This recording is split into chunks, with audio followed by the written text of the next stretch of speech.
people take us for granted, while others treat us with scorn, to destroy the seeds we have planted. Yet for all we keep moving on.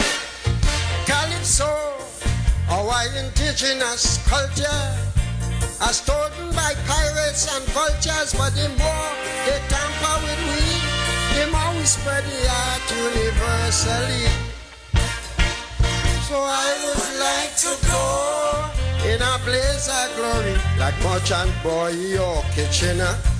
Let the people know, and they must tell the story, biographical details of Burma.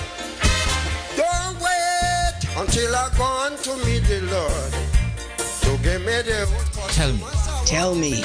That's the best place to be. And tell me. Did somebody say tell me? Then tell me about it. Tell Me, the most informative program on 2020 Vision Radio with host Carlisle Powell. In St. Kitts and Nevis, we still can't agree that the parties should have proper debate. Well, any debates. What we have been doing in St. Kitts and Nevis is the old-timeish, antiquated way of politics. Alongside Dr. Kelvin Daly. We are saying this smoke needs to be cleared. There's too many unanswered questions, and the government needs to step up. And Tulu Weeks. He said the first 5 years, it looked as if he was doing something because Simeon Daniel left the project there and he carried on. And again, full divisions. Come on, everybody. Listen to Tell Me every Thursday from 8 to 10. You can be a part of this conversation by calling 869-669-7312. Or you can call if you're in the diaspora 917-460-2187 or 766-7312 or 469-7953. It is indeed an honor to calling on this program to hear such intelligent people speak on different matters. Tell me. Tell me. Tell me. Tell me? The most informative and interactive program on 2020 Vision Radio. Do you know what you're drinking? If you are drinking plastic bottled water, chances are you're consuming plastic contaminants, BPA, and other hormone-disrupting chemicals you cannot see with your naked eye. Those empty plastic bottles take up to 450 years to decompose. In the meantime, plastic bottles are polluting the environment. They are dangerous to the planet and our health. The safer solution is to acquire your own Kangen alkaline water filtration system, and you'll never have to buy toxic bottled water again. Help save the planet and drink clean water for less than the price you'll pay for acid plastic bottled water over the next few years. The Kangen technology is the world's most popular, most acquired water immunizer. For more information, you can call or WhatsApp us on 917-207-1307. That's 917-207-1307. Change your water, change your life. This is Carlisle Powell, a member of the 2020 Vision family, where we all volunteer our services. We can't do this without you. So please use our Facebook or GoFundMe links and donate now. Your donation will also help us in our quest to be on the FM dial. Please make a donation now. Good evening and welcome to another edition of Tell Me from Charlestown in Nevis. You're listening and watching 2020 Vision Radio. And we are happy to have you in the building with us this evening. And before I go to both Tulu and Dr. Daly, let me start with some sad news. I learned earlier today of the passing of Joella Percy Brown. And, you really can't know when death is coming, but that one shocked me. Good evening, Tulu. How are you? Good evening. It's good to be alive. I'm doing pretty good. It's wonderful that the good Lord would spare our lives so that we can be here again in the studio sharing information with the listening and viewing public. Let me also say a special good evening to my sweetheart Lavanda. I trust that you are having a wonderful evening, Vanda. And then to all those who join us on a regular basis and those who perhaps joining us tonight for the very first time, welcome to Tell Me. Good evening, Dr. Daly, and I've been told by my very good friend there in Hamilton that I must tell Dr. Daly hello. And if I don't say that, Mr. Hanley, Kevin, that he said to tell you hello, he would not be very happy with me at all. So, Dr. Daly, Kevin say I must tell you hello for him. Good night, Kevin. Thanks for the greetings. And, we're always here for you.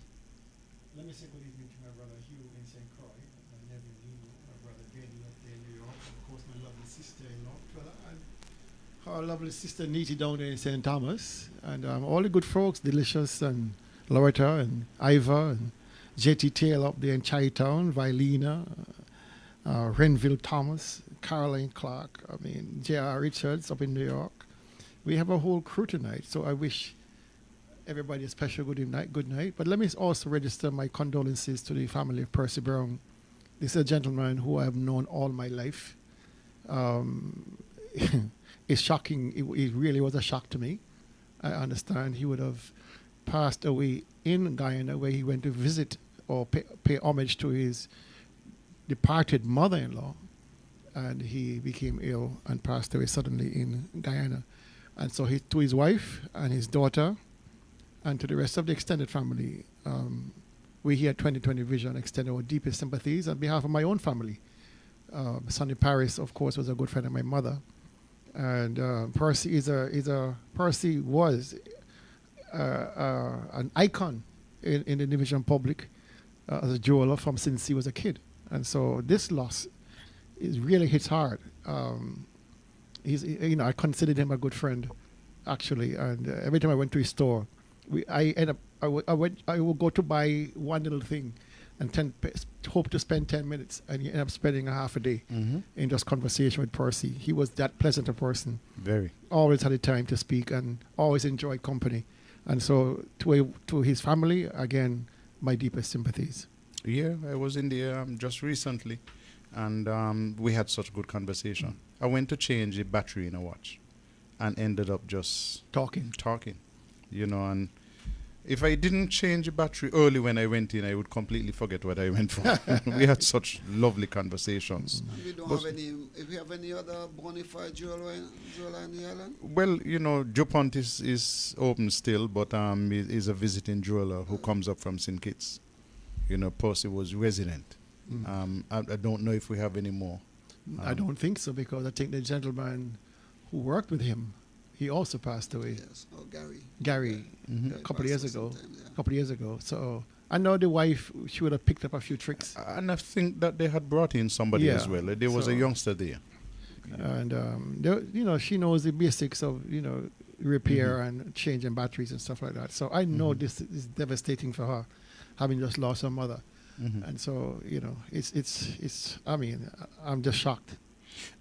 You see, the thing I liked about Percy, in my early days as a manager of the Leewoods team, I had several trips to Guyana. So I got to go to some of the big fellows in Guyana and saw how they operate. But Percy, you could take in an earring and you could say, listen, Percy, I lost the other one. So I want you to make a matching earring for me. You just go away. When he calls you, come back. It's going to be ready. And you have to look hard to see which one is the original one that you gave him. He was that good. He was very good. No, he was and pleasant at that too. Absolutely. And affordable. And affordable. I always got a discount. Yeah. Gentlemen, where I want to start this evening, I want to believe that Charlestown must be among the most unfriendly towns in the entire Caribbean for motorists. And I have been saying that over and over again. You take the car park here, which is on the Bayfront, for example, and that car park has not been marked in years. When I say years, I mean donkey years. So if all it takes is for one person to park awkwardly, and that's it, and you take up 3 spots, and the government and the Port Authority, they have not seen it fit to remark that parking lot in ages. Plus, we haven't had tourist boats come in for more than a year. But the spots which are reserved for taxi drivers are still there, even though they don't park in them. Hardly park in them, hardly use them. But you dare to park in them, you see how quickly you get a ticket. You get a ticket. And then 90% of the streets in Charlestown have been yellow lined. I mean, you take Government Road. Government Road is yellow lined from the bottom almost to the top. And they seem to take pride. Anytime they see you park someplace a couple of times, they just drop some yellow lines to say, listen, we in charge and we're going to stop you from parking here. Now, come to the most recent one that is giving me grief. We know that the wall at the Anglican Rectory here in Charlestown was fixed recently. And there was so much space between the edge of the road and the rectory wall that people could park. Mm-hmm. You know, these guys have now gone and put the drain so far out at the edge of the road that you can't park there anymore. I noticed it and I was like, why? It is with the limited parking we have in Charlestown.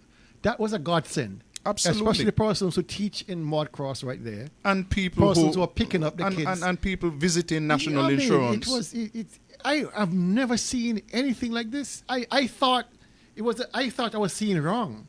Mm-hmm. But it is not. You know, I don't know what Spencer Brand, the Minister of Communication and Works, was thinking, or was he wasn't thinking at all. Because I would have never, ever thought that design would have been approved even by physical planning to put such an awkward situation like that on the people of Charlestown. You know, the bad thing about it is, like you said, Carlisle, the yellow lines have eaten up 90% of the parking in Charlestown. But the government has not provided a single parking space in all these years to accommodate the loss of parking spaces along the roads. I mean, I don't see how people continue to vote for this government. You know, and people need to understand the connectivity between their hardships and the lack of planning by our government. It's astounding people are not connecting the dots. You know, and you drive around Charles, you drive around, trying to find a spot. Like you said, you come to the utility parking lot here, and the cars, because of the lack of lines, you could fit another 10 cars on a good day. Mm-hmm. There's no parking because somebody don't want nobody park close to them and they park awkwardly. You know, I don't understand, you know, why we continue expecting good governance, good service from this government. It's wearing us thin.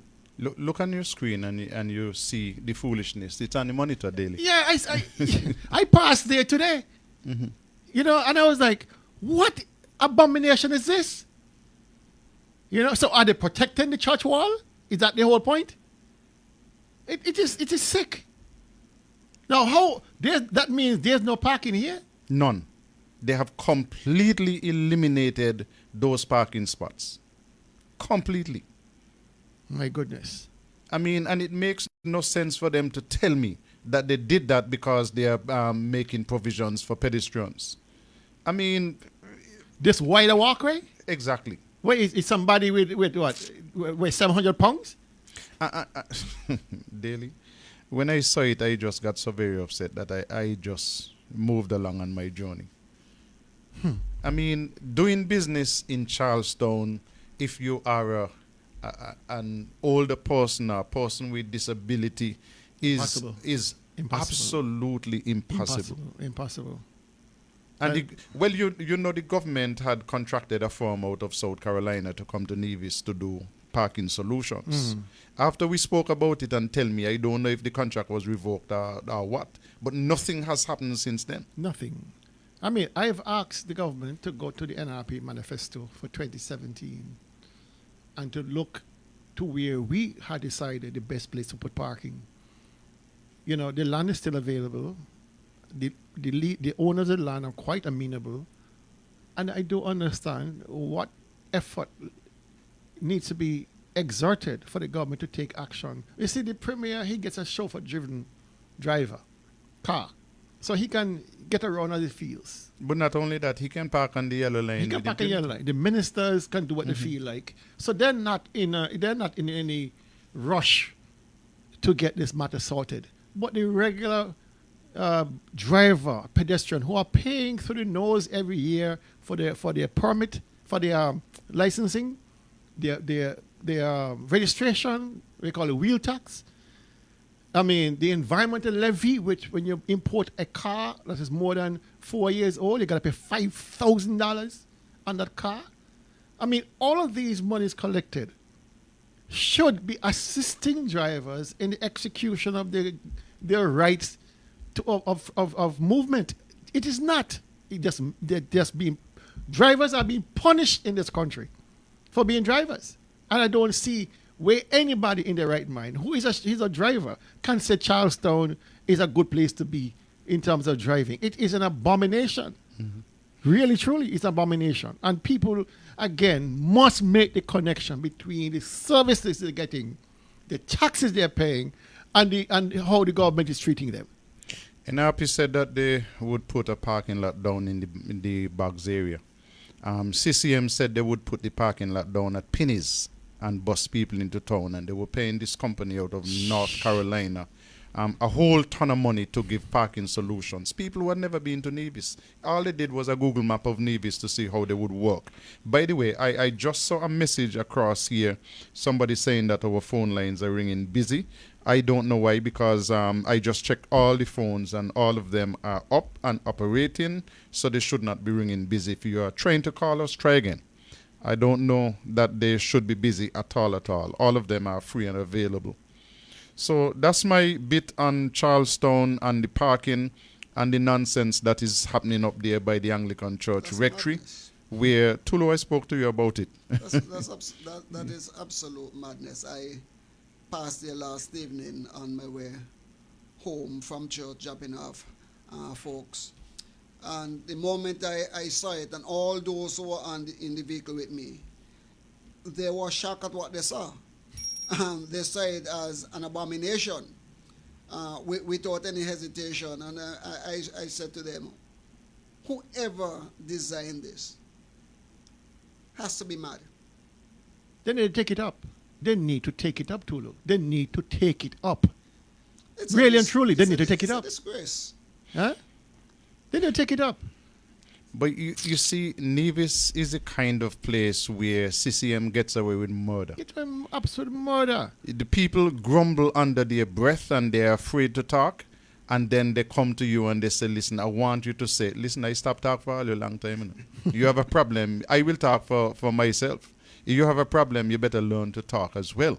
Because something like that, normally, in the normal course of things, people would have been out there complaining and protesting, and the work would have stopped. You wait until they pour the concrete. It's going to take a jackhammer for them to lick up that. And the concrete for the drain has been poured already. So, anyway, let's go to the phone lines and say, good evening, caller, you're live. Good evening, caller. How are you doing tonight? I am doing well. How about you? I keep getting better and better. Good evening to Dr. Daly. Good evening, Tess. Hello. Good evening. You know, Carlisle, is this a live show? Or this is a show from sometime in the past? We're very, very live.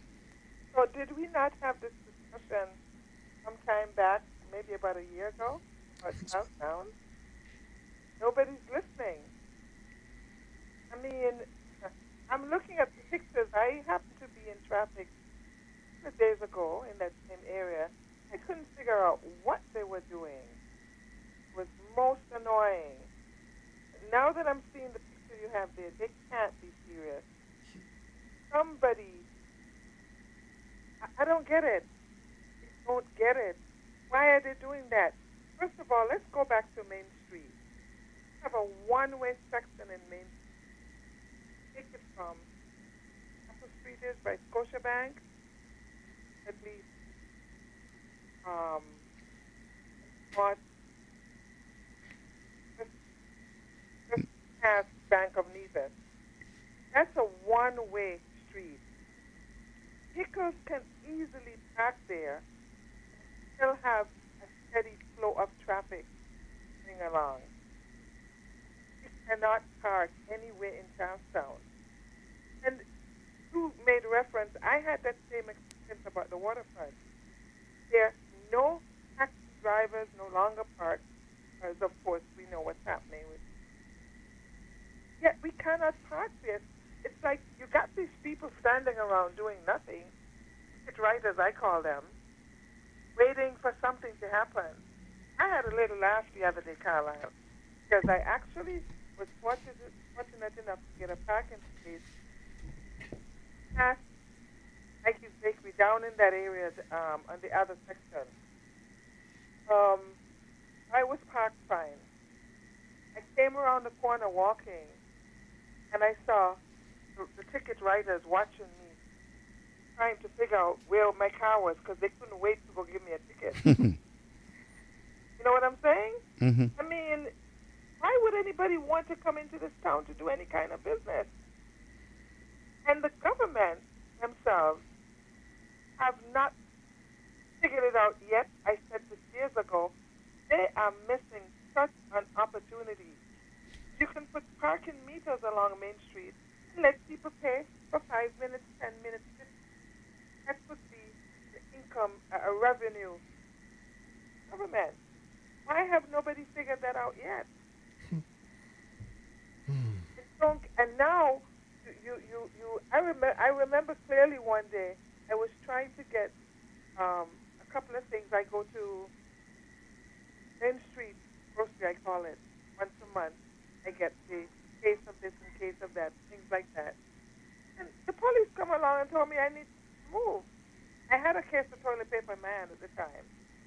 And I just looked at them, what I was doing, and I said to them, what would you like me to do? Put this on my head and walk through Harry?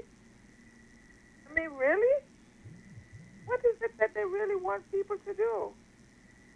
How are we going to move along, get along in Charlestown and make Charlestown a viable business district to give people parking? Talk to the elderly and the disabled. Like that can't come to town to get anything done. Right. I feel the same frustration that you feel. I mean, when I'm in Bastille and I'm on 4th Street, there are sections where you can do short-term parking. There is no section in anywhere in Charlestown that they allow you to do short-term parking. You cannot park in front of the 2 pharmacies on Main Street for 5 minutes to run in to pick up a prescription and come back. The ticket writers are there, ready to give you a ticket to send you to court. Ready to give me a ticket. Listen, I've asked them several times, don't annoy me. Got a job to do? Do what you need. I'm going to do what I know I have to do.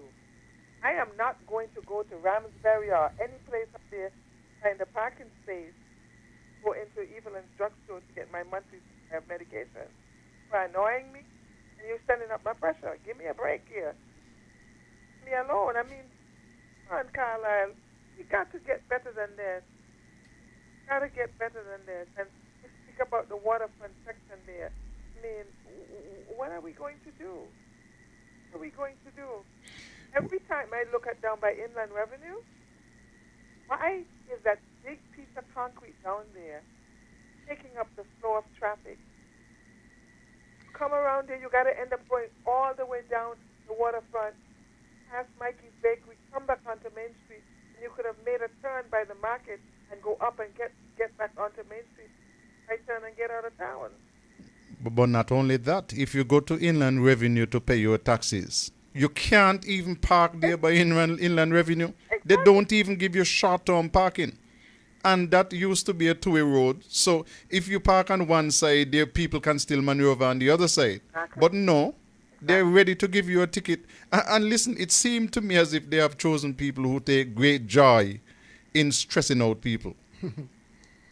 But thank you very much, Carla. I just want to say one last thing. Sure. I'm sure everyone else, I'm so sad to hear about Percy Brown. That is a young man that I grew up with. I went to school around that time. His sisters were in class with me. He was a very close friend of my brother.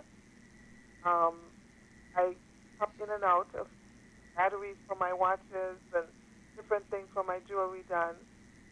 And I've never remember a bad experience in his business or with him all of these years. He will be sadly missed. Has lost a veteran, very good jewelry maker, jewelry maintenance. One of the nicest persons you ever want to meet was Percy. So sad to hear, and my condolences, and my heart goes out to his family, his close friends. They find comfort. What must be a very difficult. Have a good evening. Thank you very much, caller. You have a good night yourself. Gentlemen, and another peeve that I have there while we're on this traffic matter. I don't know about you, but if you happen to be on the road early evenings, even just after sunset, you notice that, boy, we have a whole set of vehicles driving without lights. Both of you are drivers. I don't know if you have had this experience. But for me, driving when it is dark, lights help. To identify you? Not only to identify you, but to let people know that you're coming. And so many vehicles on the road, with some of them with just their running lights, not the headlights. But the law, when I checked it, said that you have to have 70 feet of visibility. You definitely can't have 70 feet of visibility with people running with no lights and with just the park lights and so on. My difficulty, to be honest, there are some vehicles on Nevis, some of the taxi buses, the higher buses, with a sort of halogen headlight. My God, those can't be legal. They cannot be legal. When police talking about tint and stopping you for tint, have they seen these lights? They blind you. And you think they're on high blast, so you give them a high beam for them to take down. But when they show you the high beam, oh my God, it's like the whole sun opened up in front of your face. These cannot be legal lights. Impossible. Totally impossible. And even the turn signal lights, all kind of pretty colors. You can't tell the turn signal lights anymore. They are flashing, but you can't see them because behind the smoke, black screens. It's a good thing I tend to hang back and let people go through. But when these traffic wardens and traffic police are really going after drivers, they need to go after these obnoxious headlights and flashers and all kind of things like that. And let me tell you something. Another pet peeve I have. You think I got pet peeve? I got a whole bookload. There are some people driving in this country that need to go back for road tests. I don't need to discriminate against older people, but some of them older drivers, they need to go sit them. You think there's a backer up ahead. It's this old woman and she behind the wheel and she taking 2 miles an hour going up the road. In the middle of the road. In the middle of the road. And every 2 seconds, brakes light, brakes light, brakes light. I said, my God. Even coming to the studio today. And I said, I know exactly who this is. Once I saw a long line of cars, I said, I know exactly who this is. So said, so done. I don't understand. You go through the test. I know in the States, you have to do an eye test. Once you get past a certain age, you have to go and get physically tested for eye tests and all that. And then you have persons, of course, because of impairment, their license are taken from them. I see, especially coming home at late at night, you find persons swerving out the road, drunk, dead. I try to pass as quickly as the first opening I get, I gone. Because these people are accidents waiting to happen. But you are being given ticket after ticket for trying to find a parking spot to go in the drugstore to pick up some medicine. But these other infractions are free to go. See, nobody monitors the infractions in the night. They're in town. So the police only work for... you're talking about the parking people. Well, whether it's police or traffic wardens, whatever. If the traffic wardens is going to give me a ticket in town to pull up in front of the drugstore, waiting for 2 minutes for my wife to go inside to pick up a prescription which was already called in, it is they just going to pick it up, pay your money, and come back out. And they might give me a ticket. And then all these infractions that Daly speaks about, I run into them on a regular basis, especially at nights. And I'm wondering, where are the police? Where are the wardens? I mean, you see people passing the police station day in and day out, and night in and day out, with one headlamp. And nobody stopped them. And nobody stopped them. And it's not him to flag them down and say, listen, you have one headlamp, make sure you get it fixed by tomorrow, because something could happen and you left home and it's blown. But when you see this vehicle day in, night out, with one headlamp, and some of them with no light at the back, no brake light, nothing behind them. If I were them, I'd strap a flashlight to the other side. Well, here's only one more thing that I have to talk about before we get the break, and I'll make it mercifully brief. I saw some vehicles as recently as this week with numbers finishing in 3. And they have the red sticker, which means that they were licensed, have a right to be on the road. Some of them have no lights to the back, not a single light. Right. I mean, it's not that the fixture is there. Everything broke now. They couldn't pass an inspection. No side mirrors. But somebody signed the paper, collected the $30 to say that vehicle was roadworthy. And you see, it is time that the government now move and say, hey, listen, some of these people who are authorized to inspect vehicles not doing a good job, suspend them. Suspend them from doing that because they are not inspecting the vehicles. And so all the people have to do, take the inspection paper, the insurance paper, go to Inland Revenue, they got to get the sticker because the inspection paper said that it was inspected and it passed.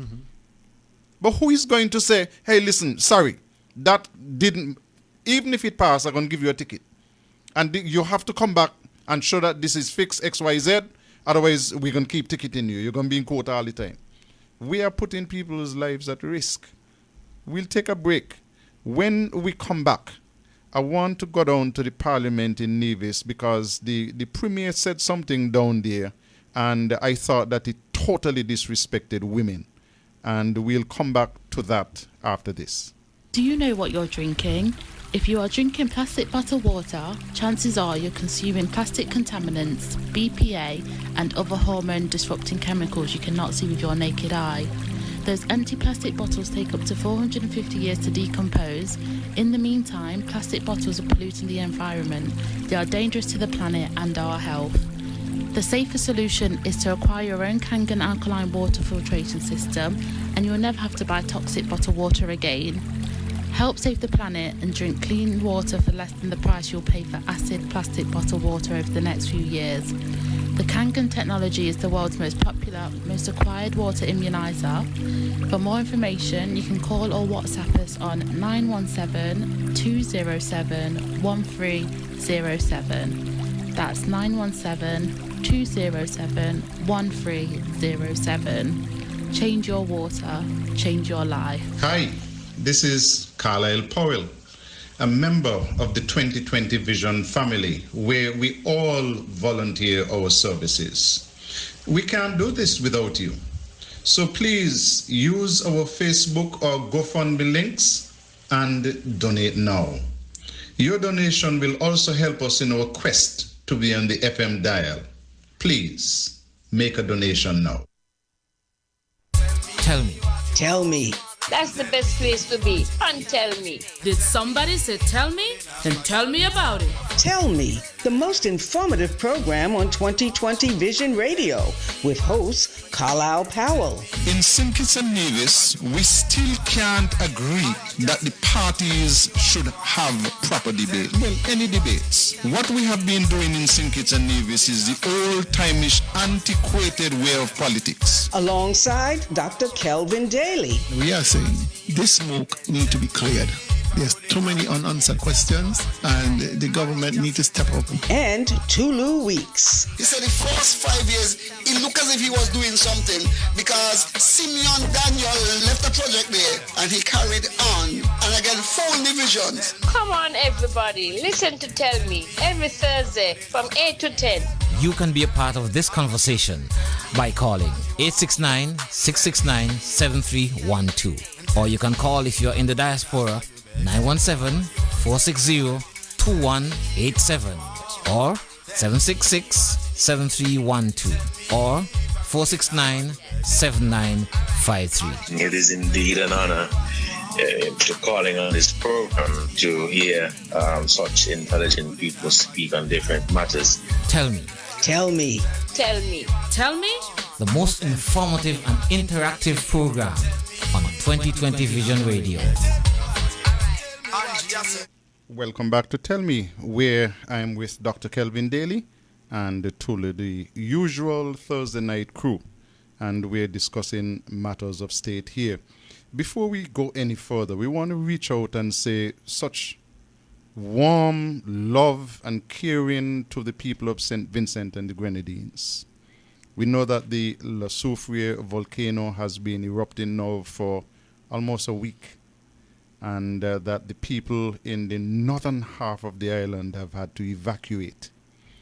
And they have had to go down south and seek shelter.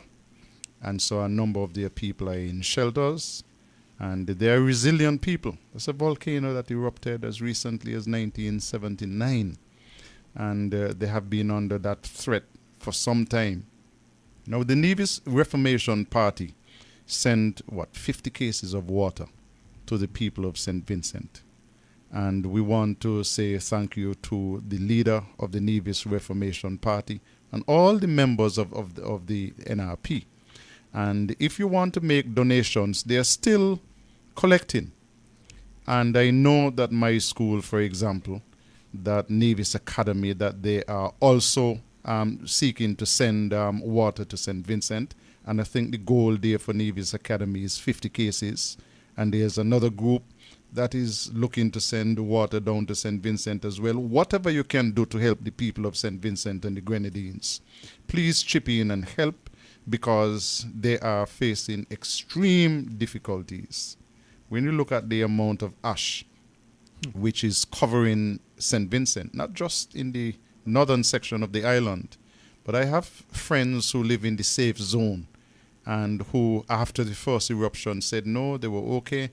When I called them subsequently, they said, no, we're not okay, no, we are covered in ash. Barbados is covered in ash. And so they are facing difficulties down there. Let's help if we can. Now, I want to go to the Parliament here in Nevis, because at the last sitting of Parliament, the Honourable Cleone Stapleton Simmons made her contribution, and I thought that she made a very valuable contribution to the debate. But the Nevis God decided that probably Cleone shouldn't speak. And so when he got up to speak, he launched an attack, not just on Cleone, but on all women. And the funny thing about it, on his side, he's seeking to run a female in St. Thomas's. And in his cabinet, there is the Honourable Hazel Brandy Williams. But he just launched this attack on Cleone and on women in general because she dared to oppose him. So he has anointed and appointed himself God. And I want you to listen this and to hear this, because he does not take kindly when you oppose him. And especially when you point out his failures, of which there are many. But let's run the tape. They say they have new people. So I am on the side and I'm excited. And I'm looking forward to the new ideas and the debate. And oh my God, the lofty discussion. And what you get? The same old khaki pants. Same old, skirt, khaki skirt. Me not use no bus up cane and burn up mango. That is unparliamentary language. The same old khaki skirt. Nothing new. The old tired rhetoric. When the country is looking for ideas, and I'm in government, I have no monopoly on ideas. The cabinet has no monopoly. We're looking for ideas and meaningful discussion. You jump up, you say, here I am. Only one problem, the same old tired thing about double salary and who will get this and who will get that. And people have voted time and time again on that. What is new? What is it that we're bringing to the table to say to the people of Nevis that this is a new dispensation? Because you wear a different type of clothing? That is all that is new? You wear lipstick and mascara? It has to be something more than that. So that is the concern that I have, Mr. President. Gentlemen, here is a concern that I have. We just spoke about parking. Something as simple as that. The government can get right. The Nevis Guard can get right. They went and built this massive treasury building in town and didn't add one parking spot. Not a single parking spot. But you can't criticize that, because when you criticize that, you say the same old, same old. We are not supposed to speak about dialysis, where the present premier of Nevis went to Guyana, spent over $100,000 on a trip to Guyana. Said that, listen, we cannot have 2 dialysis machines in RP Bar 2, and they're not enough. They took on bankrupt the country. So let's have 6. Took on bankrupt the country. But let's multiply that by 3. Bankrupt the country sooner. Save and accept that up to now, all these years later, we have not added a single dialysis machine. Don't talk about the Newcastle police station.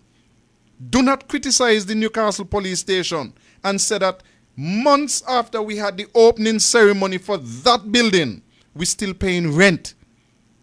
And the building that they built can't finish. No furniture, no nothing. So nobody can move in. A fire truck can fit. No, the fire truck can't fit. And not only that, the building was way over budget. Supposed to spend 3 million, they spent 7 million on the building. The Prime Minister said that he gave them money for the furniture. The money lasts. The money gone fishing. The money out to sea. But don't criticize that, because it's the same old, same old. Don't talk about geothermal. You are not supposed to say that the Premier's firm, it is the lawyer representing the geothermal people. Necessor. Do not say that he is the lawyer for Nevlec. Do not mention it, because it's going to be the same old, and he's God. Don't criticize him. But guess what? The people of Nevis, you get the government that you vote for. But nobody is going to tell me that I must not criticize. And the Honorable Cleon Stapleton Simmons, you will get company in Parliament soon to help you to criticize. And not only that, I hope to God that these people are on the other side. Because when you look at incompetence, no government in the Caribbean can tell me that they got $300 million, ain't complete one project and the money missing, except the Nevis Island administration. I listened to that abomination, and the misogyny in our premier is so gut-wrenching. Because, you see, Carlisle, the women in this country hold the balance of power. The women in this country vote much more frequently than men. They vote much more religiously than men. They constitute most of the parties, both CCM and NRP. All our mothers, as far as I know, were women. Our sisters are women. We have daughters who are girls. And for the premier of this country to get up in the parliament, the people's house, and speak to and address women in such derogatory terms, I do not see how women in this country sit here and take it. Mascara, khaki skirt, lipstick. I mean, this is how he describes people? This is how he describes our mothers and sisters and daughters? And the president of the parliament, Farrell Smitten, behind there laughing. But Brand was grinning behind here too. Spencer Brand was grinning behind the premier as if something great happened.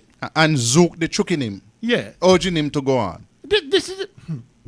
Gentlemen, I do not know what further we have to say to people in this country for them to understand this gentleman has no respect for man or beast. None. And for him to be describing women who stand up to make representation in the communities in parliament and throughout the constituencies of Nevis, whether at the local level, at the constituent level, or at the federal level, or any level. It is hard work. It is time-consuming work. And for him to describe them in such belittling terms, I mean, I don't understand what else this country need to hear for them to decide enough is enough. I don't know what else to say. No, you indicate that the Premier of Navies has no respect from man nor beast. But I'll take it a little further than that. The Premier of Navies has no respect for himself. And so he do not respect himself. He's not going to respect anybody else. In his speech, there is one thing that I agree with, in that there are elections after elections that we point out to the people his failure, his shortcoming, his deception, his nastiness.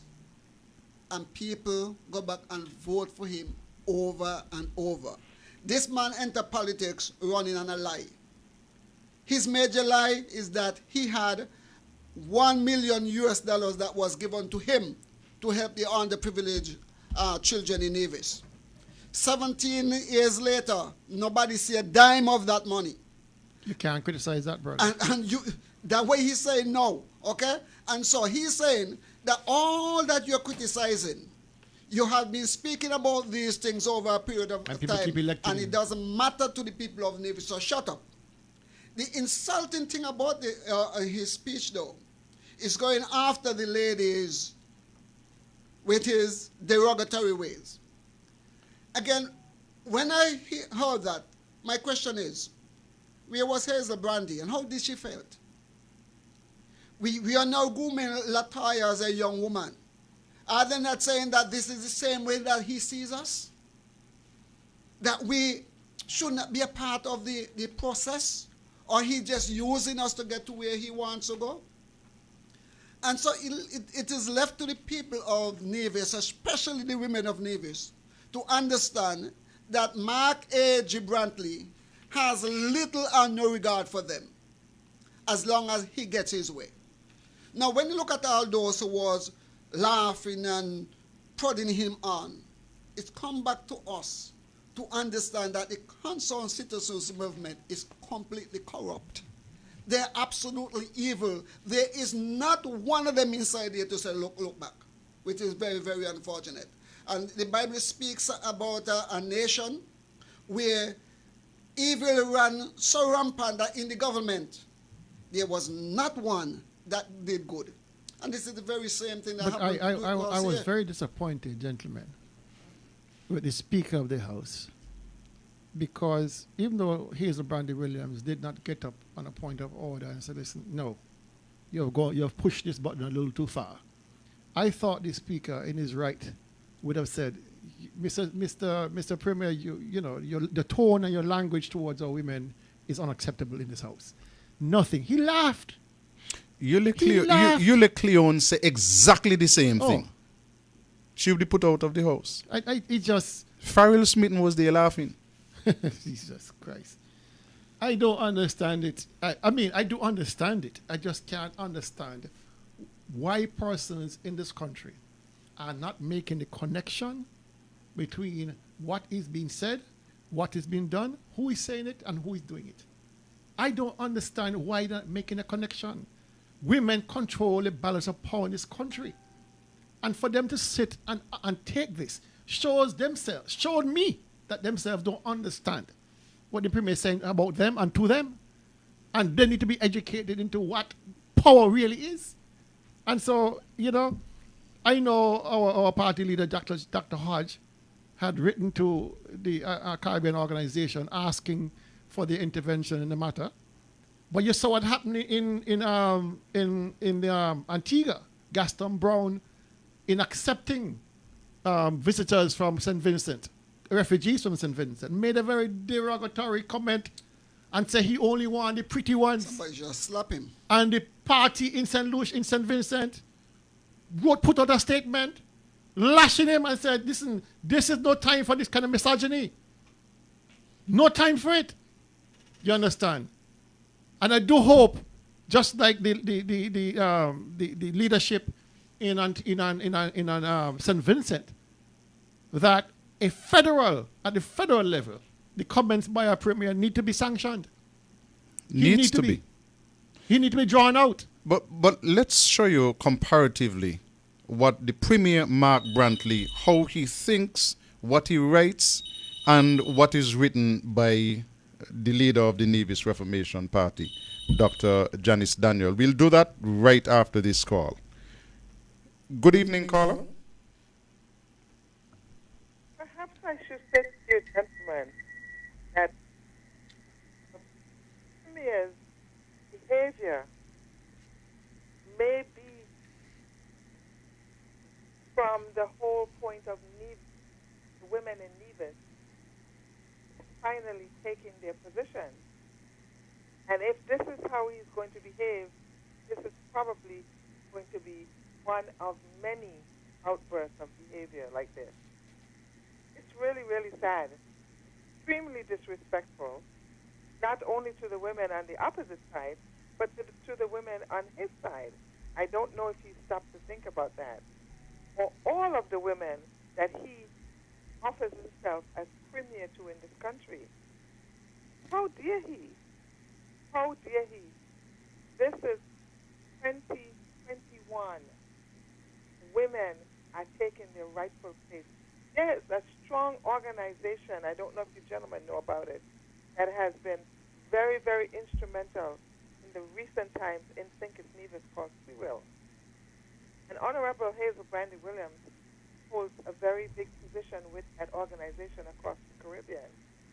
And you are going to see more and more women being inspired to step forward and take their rightful places in this country and other countries across the Caribbean. So if the Premier has gotten scared at this early date, I feel sorry for him. He's going to make a whole lot of blunders, and it's not going to be very nice looking for him. This will go down, because I'll tell you, the women are looking at this right now and preparing their statements to come out and make against this derogatory statement. It's not good. It's really not good. And I'm to hope that the people that surround him are bold enough to correct him and say, hey, you can't say that. Because all of them in there have wives, at least, well, some of them have wives or significant others. And when you make that type of statement, you're not just making it about one woman. You're making it, that's a broad statement against women across Nevis. And if I dare say St. Kitts, he holds a big position in the parliament in St. Kitts Nevis. People are watching this and people are listening. This is not good. This is not good. Thank you, gentlemen. Thank you very much, caller. But listen, I want people to know that this is a real Mark Brantley. People seem to think that is the one who smiles and smooch. This is a real man. He's nasty. Nasty. His behavior has always been like this. Nasty. He comes from a very dark place. I don't think he has come from a dark place. I don't think he was breastfed. I know he has respect for neither God nor man. He couldn't have been breastfed. He didn't have the comfort of being breastfed because nobody who been breastfed behave like that. I am told that especially towards women. I'm telling you, there's a hatred there for women. That he didn't have a whole lot of respect for his mama. I'm not too sure. I was told by somebody who was close to him that to the family that there was a time when his mother was sick, needed to travel, and he refused to travel with his mommy to go for medical checkup. I cannot say it is so. I don't know if he refused. Okay. I know he didn't go. I was told that he refused and somebody else had to go. Another parent had to say to their child, listen, you go and accompany this lady to go to the doctor. And so here's a man who has scant regard for women. But his character is so low. He cannot do no better than what he's doing. Put it like that. He cannot do any better than what he's doing. Let's go to the next slide. Yeah, let's go. Let's go to the next slide. Because I want to show the difference between him and the leader of the Nevis Reformation Party. You look at this on your screen, for example. He woke up one morning and said, Some people wake every day trying to see what mischief they can create. That's him. But when trouble finds them, they cry out for sympathy and find others to blame. Don't trouble. That is him. And then he said, I'm seeing some political commentary on social media. Right now I'm busy keeping Nivision safe and Brooks. No, sorry, I put in the Brooks. Safe and ignoring the noise. But when I'm ready, Father Jesus knows we'll see how barley grow. And here is a piece from Dr. Janice Daniel Hodge, leader of the Nevis Reformation Party. She woke up and she didn't go down that low road. She said, each morning that we arise brings a new opportunity for us to be inspired by the wonders of God. People are tired of waking up to uninspiring negative morning messages. People are tired of social media threats and intimidation. People are tired of hearing about historic wins and not seeing the evidence of effective leadership. People are tired of being tired. This is why change must come. Dr. Janice Daniel Hodge, I'm with you. Change must come. You see, Nevis is a kind of place where I keep being reminded that those people who have made valuable contributions in life, most of them have been a part of some organization where they volunteered their services. Daly was in Boys Brigade. I was in everything. Tulu was in everything. I was in Sunday school. I was playing cricket. Yeah.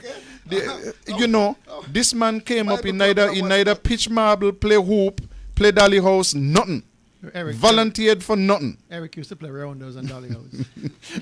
Well, he volunteered for nothing. The only thing he volunteered for was elective office.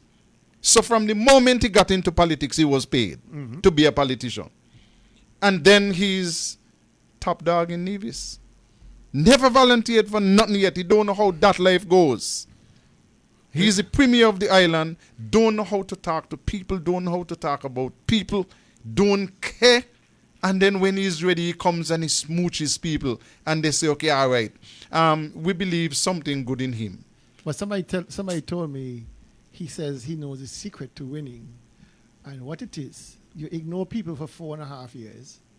And then on the eve of election, you have little parties around the place. You buy some booze, you pay some money, and people forget and forgive all over again. And so, you know, it's not because of a stunning record of accomplishment, but people for the day, and this is a criticism of all of Nivision, especially youth, and they're not so young, because what I realize is that from my own campaigning in 2020, you go around talking to our young people, right? Whether in Ramsbury, Bath, Cardiac Road, and you get them excited about a change. They get excited about the change. But then you realize they start to drift. And none of them drift away because too many of them live only for that day. So the money they get on the day, that's the high. That's the high. You've gotten something for the day. Tomorrow is another challenge. They can look at tomorrow as another time. And so people are trying to understand why people take money to vote, not realizing you're selling 4.5, 5 years of your life. They don't see it that way. Absolutely not. They see it that you get something on the day because you are living for the day. Mm-hmm. Tomorrow is another challenge. And so tomorrow you'll have to fight the battle tomorrow. So all these explanations and breaking down, if you get $500, that's $100 a year, that's 29 cents a day. People are not looking at it like that. They're looking at it, they get $500 today, and that is today. And the Premier of Nevis, he understands that. He understands it and he loves it. Yes. Okay, and so he thrives on that because he knows it's gonna work for him. Now, we need to understand that his greatest pleasure is not relaxing in his jacuzzi or his swimming pool or driving around in his fancy vehicle or even showing off his cooking, what they call culinary skills. Culinary skills. Okay? It's not that. It's not his pretty socks. It's not the fine wine. It's not the amount of travel and the people that he meets. if he does not deceive people, he doesn't feel good. If he doesn't cuss and slander and malign and hurt people's reputation, he doesn't feel good. And so he gets more pleasure out of pushing down upon others, hurting others, than any other thing in his life. And so here we have a man who is absolutely empty. And a man who has all and is empty is a dangerous individual. I would like somebody, anybody, to debate myself or Carlisle or anybody of support the party on a matter of performance. And I don't need any notice. They could just call me and They tell could me come come. here anytime. Yeah. What can they bring to the table as saying these are significant accomplishments that have moved the country in a new trajectory, that has created enough employment or any employment of significance that you can boast 10 people? What are you, when you hire a CEO, which our premier is the CEO of the country, what are the benchmarks? What are the outputs? We know the inputs. We know the hundreds of millions that has been spent. The question then becomes, what is the output? If you are working as a mechanic, employed by TDC, they're going to want to know, well, 10 cars came in for the week, and 10 cars are still here. We are paying you $700 a week to fix cars. None have gone out the shop. That means we have not made any money. Every organization, whether it's non-profit or for profit, there are benchmarks to measuring productivity. What is the benchmark for this government? I'm asking. What level of productivity have we seen? We know from Dr. Harris, we know from the estimates report that comes in every year, how much money has been spent. We know how much has been borrowed. What is the output? Where are the jobs? Where are the opportunities? Where is the skills training? Where is the health care? Where is our education? Where is agriculture? Where is tourism? Where is finance? All of these are traditional benchmarks to measure productivity of any organization, whether it's government or non-government. I want to know, where is geothermal? Where is wind power? How are we the blue economy, the green economy? Where are we going in our diversified development of this country? These are not issues that they can debate because there's nothing on the other side of the ledger. It's blank. And so when the Premier is talking about, oh, those matters have been prosecuted, don't need to bring them up anymore. The double salary has been prosecuted. Geothermal has been prosecuted. The solar farm has been prosecuted. Waste to energy has been prosecuted. All those things he said that have been prosecuted, and the people still vote for him. Guess what, Mr. Brantley? We are still going to prosecute them because we know the tricks they've been pulling on divisions.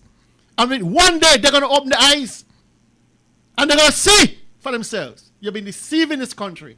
You've been getting a free ride in this country without producing a single thing. I ask anybody out there, if you were the CEO of this country, would you be behaving like that? Would your performance be acceptable as they have been accepting his nonsense? I mean, people like who they like. People like who they like. And people are going to challenge us, and people are going to beat us down for telling the truth. God knows I've got my share. And the more they beat, the broader my back get. Well, you know, one of the funny things, Dr. Daly, in all that you outlined there, that is true. But somehow Mark Brantley and CCM was able to convince Navy-Johns that the Joseph Parry-led administration was doing too much. Sensible people. There are several persons who would have said to me that they were angry with Parry. Why? Because Parry was trying to outdo in 7 years what Vance Amri did not do in 14 years. And if you had given him 14 more, he still wouldn't do anything. Gentlemen, we draw a break. Let's take this break, make sure that our sponsors are happy, and let's see if we can sell some Kangen water. Do you know what you're drinking? If you are drinking plastic bottled water, chances are you're consuming plastic contaminants, BPA, and other hormone disrupting chemicals you cannot see with your naked eye. Those empty plastic bottles take up to 450 years to decompose. In the meantime, plastic bottles are polluting the environment. They are dangerous to the planet and our health. The safer solution is to acquire your own Kangen alkaline water filtration system, and you'll never have to buy toxic bottled water again. Help save the planet and drink clean water for less than the price you'll pay for acid plastic bottled water over the next few years. The Kangen technology is the world's most popular, most acquired water immunizer. For more information, you can call or WhatsApp us on 917-207-1307. That's 917-207-1307. Change your water, change your life. Hi, this is Carlisle Powell, a member of the 2020 Vision family, where we all volunteer our services. We can't do this without you. So please use our Facebook or GoFundMe links and donate now. Your donation will also help us in our quest to be on the FM dial. Please make a donation now. Welcome back to Tell Me. And on that note, I have to go a certain place tomorrow to meet a gentleman who asked me to come to collect a contribution. And I was in an area earlier in the week, and a young lady called out to me and said, Mr. Powell, Carlisle. I said, hi, how you doing? And she ran up to me and she said, this is the last I got, but all you got to stay on the radio. Mm-hmm. So you hold this little something so that you can keep the station on the air. And we thank you for all of your contributions. Keep them coming, because as we said, when the dance can't play for your lights, you got to go home. Gentlemen, I want to come up on a picture next, because the premier like to do any photo op. And so this is in the area that I'm from, down Coconut Walk, down River Way, down Huggins Bay area, for those of you who want to put it in context. Premier went down there, they were planting trees, coconut trees and thing. And so he had to get in his picture. I'm not even sure if he know how to hold the shovel properly, but he was down there planting coconut trees. Oh, last year? Yeah, sometime last year. Well, just down the road from this, closer towards the sea, right down there by where the Lime Keel is, the government went down there and spent, wasn't their money, but they spent more than $300,000 on a restoration, rehabilitation project. And I went down there, it was this week, the earlier morning, Sunday, might have been Monday morning. And no, it was last week, Saturday. And I went to look to see how the project was coming on, because they had put in irrigation, they had planted trees and so on. And the next slide that we're going to show you, you notice that where they planted the trees, every one of them dead. Everyone dead, gone. And they spent almost $500,000 down there.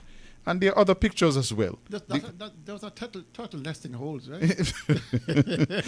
they had trees in them. Trees? They had trees in them. In those holes? In those holes. I am saying they were digging post holes. No, sir. They had trees in them. Look at this picture. Well, this is the previous picture.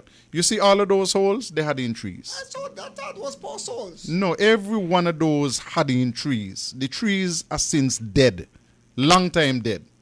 The only vegetation down there are the usual vines that grow close to the seashore. You notice that pump there? You, as an agriculturist, daily you would recognize that. Because they had in drip lines and so on. Yeah. You know, so they had the filter. That's a mains there. Yeah. But nothing has remained of that project except an old faded sign which said that the project was sponsored by the OECS. Nothing has remained of the project. And this is like CCM. All for show and nothing when they finish with that. This is down my area, down the river by the Lime Keel. So let me try to get you, so if I could catch up with you. You're saying that the OECS donated over $300,000 to Nevis for that project. For that particular project. and the government of Nevis took the people money and allowed the project to die? Yeah. Yeah. Not even that the Premier of Nevis is gonna get going? The only It's gonna thing blame that somebody. the only saving grace down there is that they did some shoreline protection. The boulders are still there. But if they had spent that money just restoring the old lime keel, I would have felt better. Because every single one of the trees that they planted dead. All the trees dead. Carlisle, I could have told them the tree is going to die. I could have told them the tree is going to die. If you notice where the trees are, where the holes remain, you are directly in the path of sea blast. 24/7, non-stop sea blast. Do you see any trees there? None. Do you see any hedges there? Mhm. Nothing there. All right? Prior to planting coconut trees or any trees above ground level, you have to have a windbreak in front of them to allow them to catch root and get a good foundation. Otherwise, the sea blasts are going to turn them into dust. Mhm. That's elementary.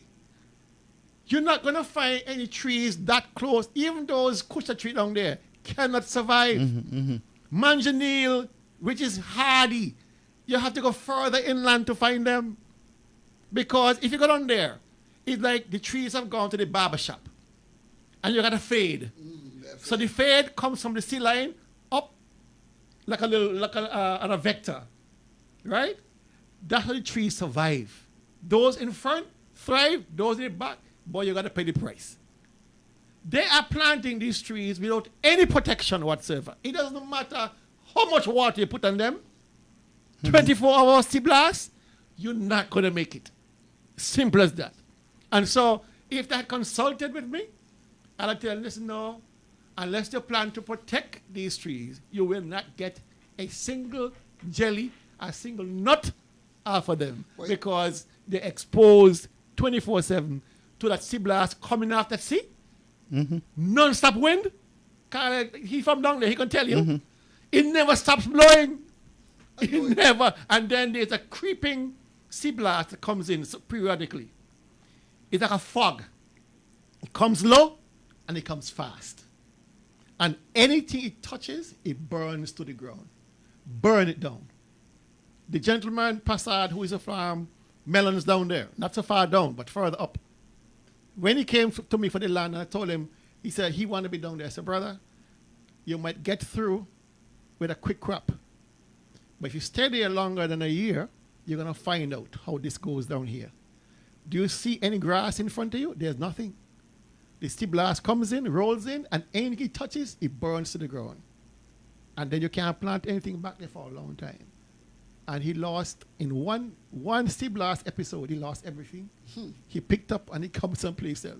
Because it is the nature of the beast down there at the river. But then, the Premier would not come to you for advice because he has already indicated to the world that he do not believe you are a farmer. He does not recognize that you know anything about farming. And so therefore he's not going to come. You're taking that from a jackass? Well, I'm just showing you how he exposed himself to show to the people of the world what an idiot he is. No? And so he doesn't care about making this. He should go back down and take a picture near the hole he planted the tree. Because they should put his backside in it and see if he can grow. Well, Gentlemen, I'm not going to put him in it.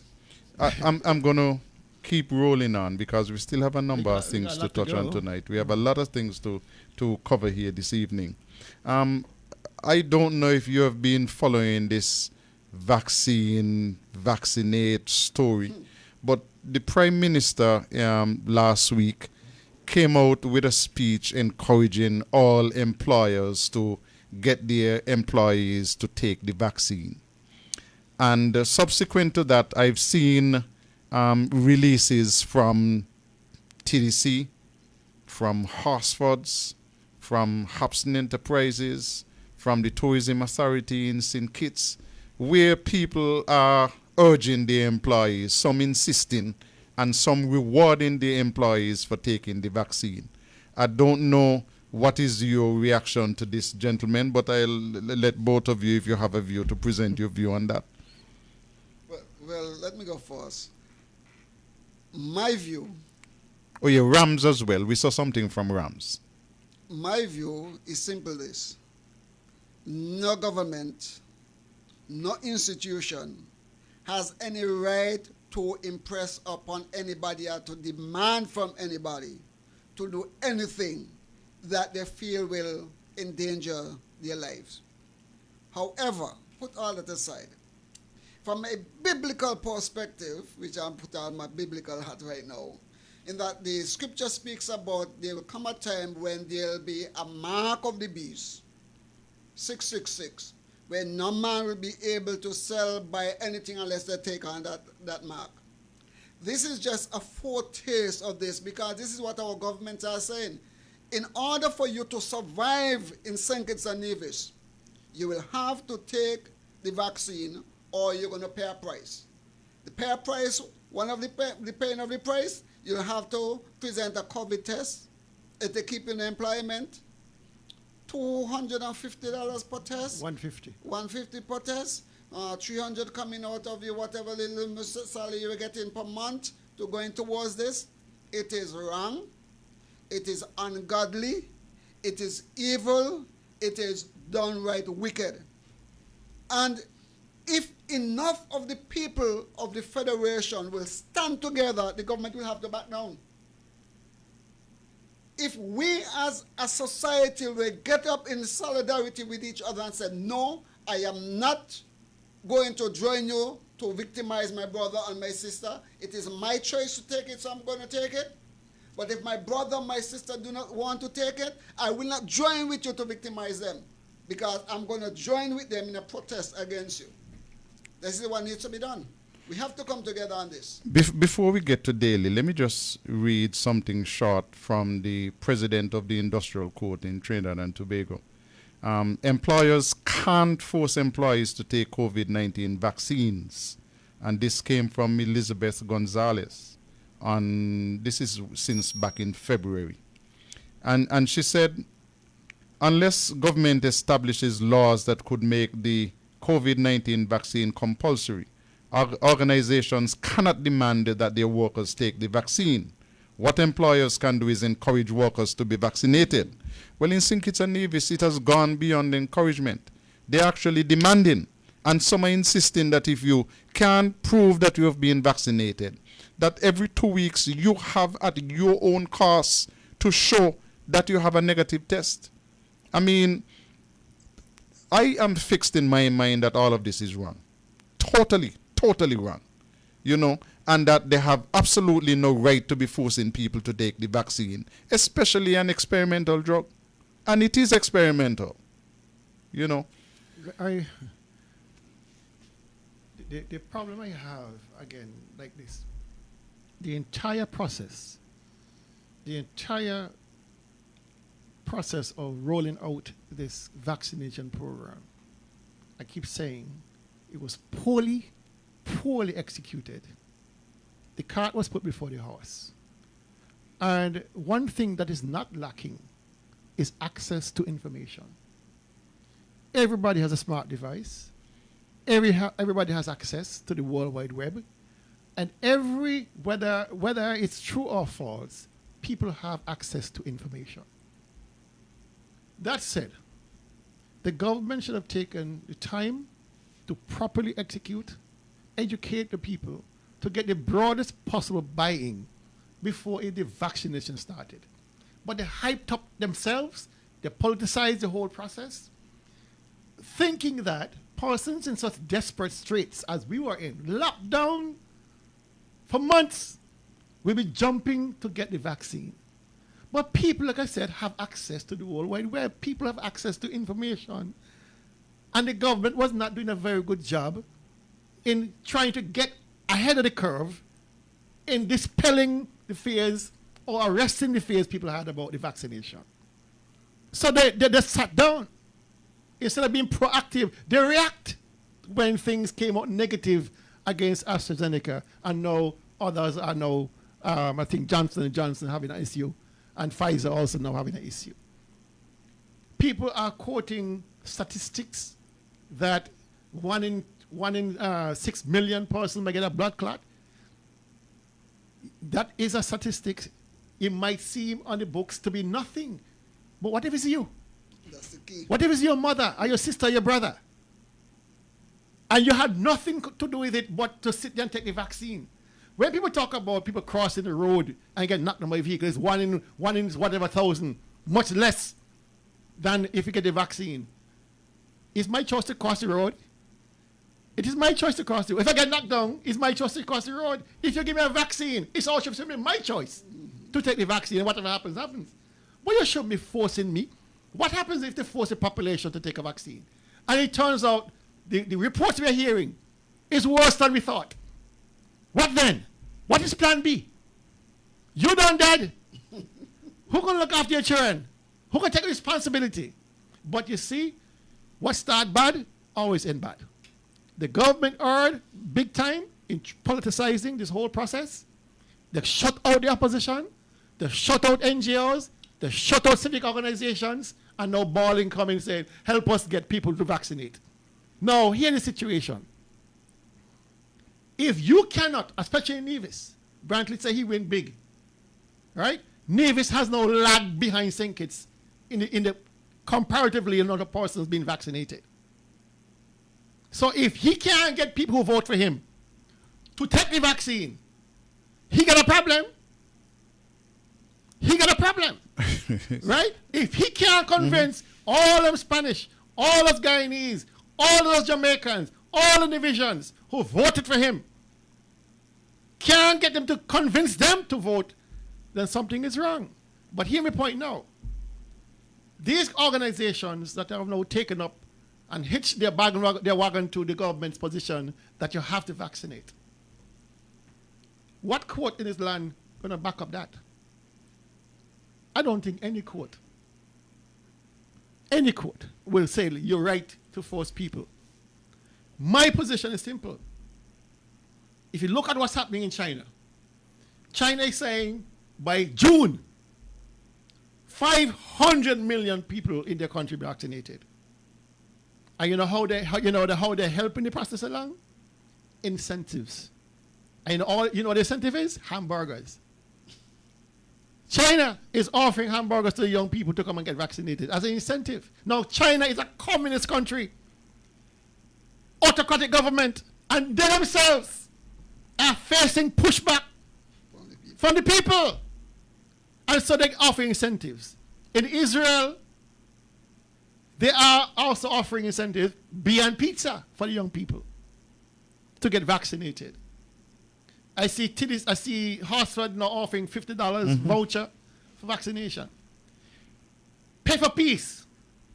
Last year they spent $10 million incentivizing Pay for Peace. Don't kill nobody. Don't shoot your gun. We're going to give you a paycheck every month. No guns being firing much. People getting the paycheck. Incentive. Businesses come here to set up. The Prime Minister said between 2018 and 2019, the government gave away over 100 million in concessions to businesses to set up in Nevis and St. Kitts. 100 million! And at election time? And at election time, you get your little pay package, you get your little food voucher, whatever it is. Incentives. Right? Your child clean your room, very good. You say, okay, I'm going to give you ice cream. You go for a little treat. Incentive. Listen, people are saying, oh, it's a bribe. You call it what you want. You can call it a bribe all you want. That means we are bribing tourists. We are bribing police who are doing good work when they get a promotion. We are bribing civil servants when they get increment. Everything is incentive. We operate as human beings by incentives. Give us something. They gave a $9,000 a month bribe to a young lady to run in the next election. Right? And I'm saying to you, which one works better? Holding a big stick off somebody's head, or massaging the back and say, boy, let me do this thing. We got surplus after surplus after surplus. Put aside $20 million, right?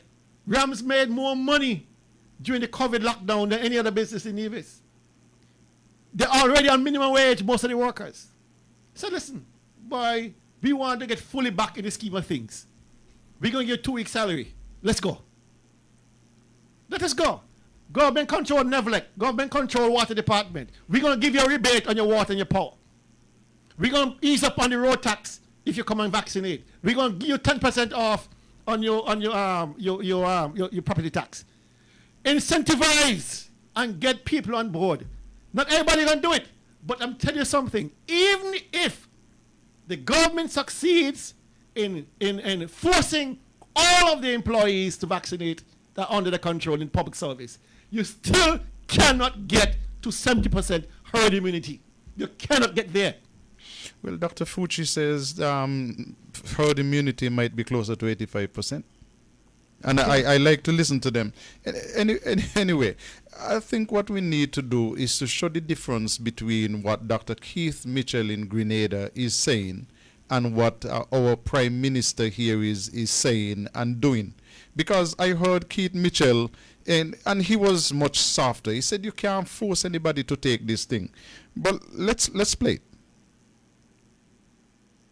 We need every employer, not just to say, but to insist that every employee must be vaccinated. This is where it's going to come. For the protection of your business, for the protection of the peace and the health of those who are vaccinated, employers, including the government, will have to give consideration to that. No one can force you to take the vaccine. No one. But ultimately, we are confident that our Health Act, Public Health Act, does provide for the compulsory vaccination of persons, but certain SRO become necessary. And so we are getting further legal advice as to how we will move and how quickly. I said before, I will not support any law that compels people to vaccinate. That's my philosophical position. Some countries are doing it. Comes and say if you ain't get vaccine, you can't get this, and you can't. I'm not in that. And I have always said that when it comes to matters that are critical to the survival of the state, the government must not take any option off the table. That's a human responsibility. Protect yourself. But my urge is to vaccinate, because that is the way we can get back to business as usual, where we can get back to our economic activity. The signs are looking good. Politics and government since God made morning. Very experienced politician. And you heard him. But he's on the right track. Absolutely. He's on the right track.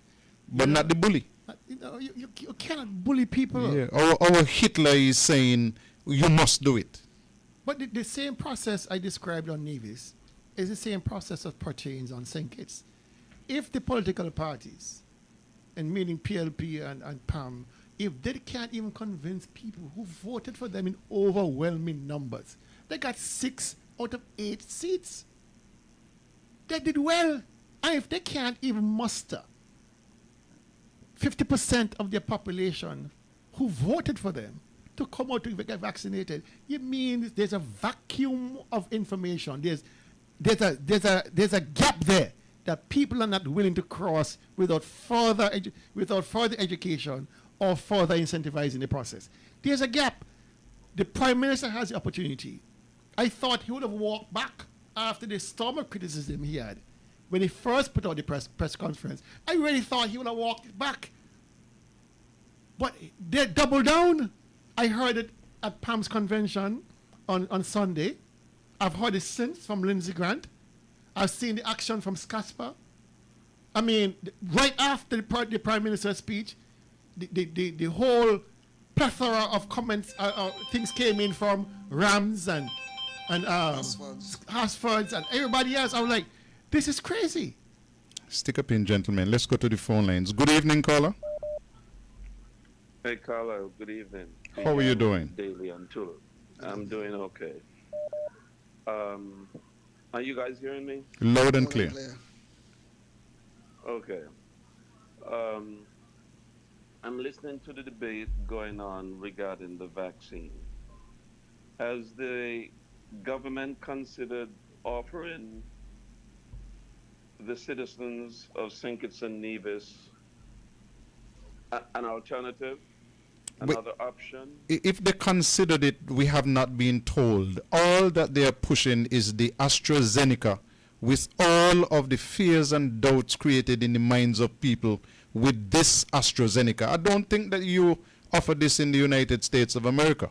You are Johnson & Johnson, which has been paused, Moderna, and Pfizer. We have 3 vaccines that have received emergency use authorization in the United States. You just mentioned them. AstraZeneca is not one of them. And I believe that there are reasons why AstraZeneca has not received emergency use authorization. Okay? But even as recent as yesterday, I believe, Johnson & Johnson was placed on pause by the FDA because of 6 cases, Carlisle. 6 cases out of 6.8 million persons. And the FDA was wise enough to say, hey, look, we got 6 persons who suffered some adverse effects here. We need to stop this and investigate this. All right, so people are seeing all this information because they have access to the internet.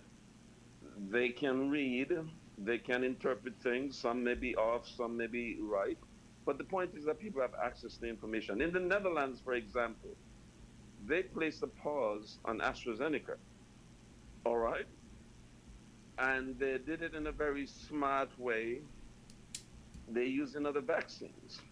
Now, if there are questions surrounding AstraZeneca, if there are clouds overhanging AstraZeneca, then it becomes a trust issue with AstraZeneca, and people are not comfortable. And I don't understand how you can enforce such or make it mandatory. I don't see anything in the Constitution of St. Kitts and Nevis that authorizes a government to mandate or to force its citizens to take the vaccine. And this thing, I think, really started in my mind. We did things the opposite way. One of the things I think that should have been done very early on is to encourage testing, COVID testing. You had your borders closed down for a period of time. I never heard anything about St. Kitts Nevis doing public testing, major public testing, so that people can know what the status is. Yet still you boast to me that you're COVID-free, but you haven't tested the entire population, but you know for sure that you're COVID-free. The cases that you identified in St. Kitts and Nevis were imported cases. But do we know if COVID is still around in the air, in the atmosphere? And then the other concern I have, Carlisle, is that you're asking people to take the vaccination. Well, how about those people, citizens who have taken the vaccination overseas, have received both shots? They come to Nevis, but you still want to quarantine them for 14 days. You haven't reduced the number of days for quarantine. Anguilla just recently updated their policy by stating one of the measures is that if you're fully vaccinated and you travel to Anguilla, you will only quarantine for 7 days. So here's it, you have these rigid policies, and they have worked, but I think it's time that as this thing is evolving and we're getting new information, it's time for you to take a shift with your policies. I mean, before coming here, or before traveling to St. Kitts and Nevis, you have to receive a COVID test, and the results must be negative, and you have to receive that test within 72 hours of travel. Here's the thing, Carl, what these folks don't understand. What is happening now in the United States, there are still people who cannot get their test results within 72 hours, okay? And what is happening, people who are considering traveling to St. Kitts and Nevis and now going to more than one site to be tested, because all of the labs are telling you that there's no guarantee that they will get back your results to you within 3 days. All right? So you can potentially you can potentially receive 4 COVID tests. As a matter of fact, it happened to me, Carlisle. I received 4 COVID tests in 1 week, all negative, fully vaccinated. But then you get to St. Kitts and Nevis and they still want to quarantine for 14 days. So what's the purpose of getting the vaccination? And we are told that the vaccination is supposed to build up our immunity and reduce the risk of COVID. If you say that you don't have COVID in St. Kitts and Nevis, all right, why don't you give people the option as opposed to mandating? You want to make this a law, and you're saying that your citizens don't have COVID. You don't have it in St. Kitts and Nevis, but yet still you want to enforce a law, or you want to make something a law, rather, and say, look, you must be vaccinated, and if you're working for a private employer, a number of them have jumped on the bandwagon. But it's time that St. Kitts and Nevis people step up to the plate and challenge some of these measures. In the courts, too many times we're allowing our politicians to get away, to do anything they want to do, without challenging them and speaking up. And it's about time that this kind of nonsense stops. You know, when are they going to change their policies for people who have been vaccinated, fully vaccinated, and who want to return home? Okay, when are they going to do that? Thank you. I mean, there's no incentive. You still have to spend 2 weeks in quarantine if you return home and you're fully vaccinated. And many people who are coming home today, many of them are receiving the vaccine and have received their full dosage, 2 shots. Yeah. But you still have to quarantine for 14 days. What is the point? Thank you very much, caller. There is somebody who is calling back for the 3rd time. Let me see if I can switch and accept this one. Good evening, caller. You're live. Good evening, Mr. Powell, and good evening to Tulu and Dr. Daly. How are you guys doing tonight? I am getting better and better. Mr. Powell, I have to laugh when I listen to the Prime Minister and other persons. You know why I said I have to laugh? Because this is becoming a joke. Our people went out last year and they voted overwhelmingly for the unity government. And I said election have consequences. But that's not the beauty about this. You know what the thing about it? They are taking away your rights. And people don't realize, you know, they are literally taking away your rights. To tell you, you don't got no rights over your body, what you put into your body. The government have the right to tell you what to put in your body. And I need to ask the government a question, not even one, but I'm going to give them maybe 2. Can you take medicine on hungry belly? That is 1. Right? The next question, if you get the vaccine, can it prevent me from getting the virus and spreading it? The virus? No. The answer to that is no. Okay. That is no. Right? So why am I taking it? It's just saying it prevents me from getting severely sick. Are they God? Are they God to tell you? No, if you listen to the news late this afternoon, it's telling you that it's only lasts for 6 months. And you're going to have to take a booster coming out in 6 months. So it's like every year you have to be taking. It is not a vaccine, you know. We need to stop saying it is a vaccine. It is still in a child state. It is not a vaccine. I listened early this week to the CDCs and I forget what they call them, doctors, and they were saying that saying the name of it. It was the vaccine name. They call it another name. Lord Jesus, I can't remember the name, but I'm gonna try to remember the name. But it's not a vaccine because it is still in trial stage. It is not a vaccine. We need to stop telling people it is a vaccine. It is not a vaccine. How can it be a vaccine when you're not protected me from getting sick and spreading the virus? It doesn't make sense. It totally does not make sense. And then I'm coming to St. Kitts and I still have to quarantine for 14 days Why am I taking the vaccine? Why am I taking this job as the, let me call it a job. Let me not say vaccine. Why am I taking this job? So you no longer have rights to your body, because they're gonna mandatory tell you if you don't take it, you cannot work, you cannot eat. My thing is for the government, mandatory that the people get the severance pay that they've been home sitting down for a whole year waiting on. You guys have a blessed evening. Thank you very much, Carla. Well, some people have said when they get the severance, they will consider taking the vaccine. And you have seen a publication from the Prime Minister this evening that so far he has capitalized the severance fund to the tune of $25 million. And his position is that because of the delinquency of some employers who did not contribute the 1% to the severance fund, that is what is causing the delay. They are foolishness. But Social Security take you to court if you owe them 50 cents. I'm telling you. So the position is simple. The Prime Minister in his December speech in Parliament said to us, no matter the cost, the government will foot the bill to recapitalize the severance fund. And we got money. And he started with a down payment of $11 million. But we gave Leah $11 million.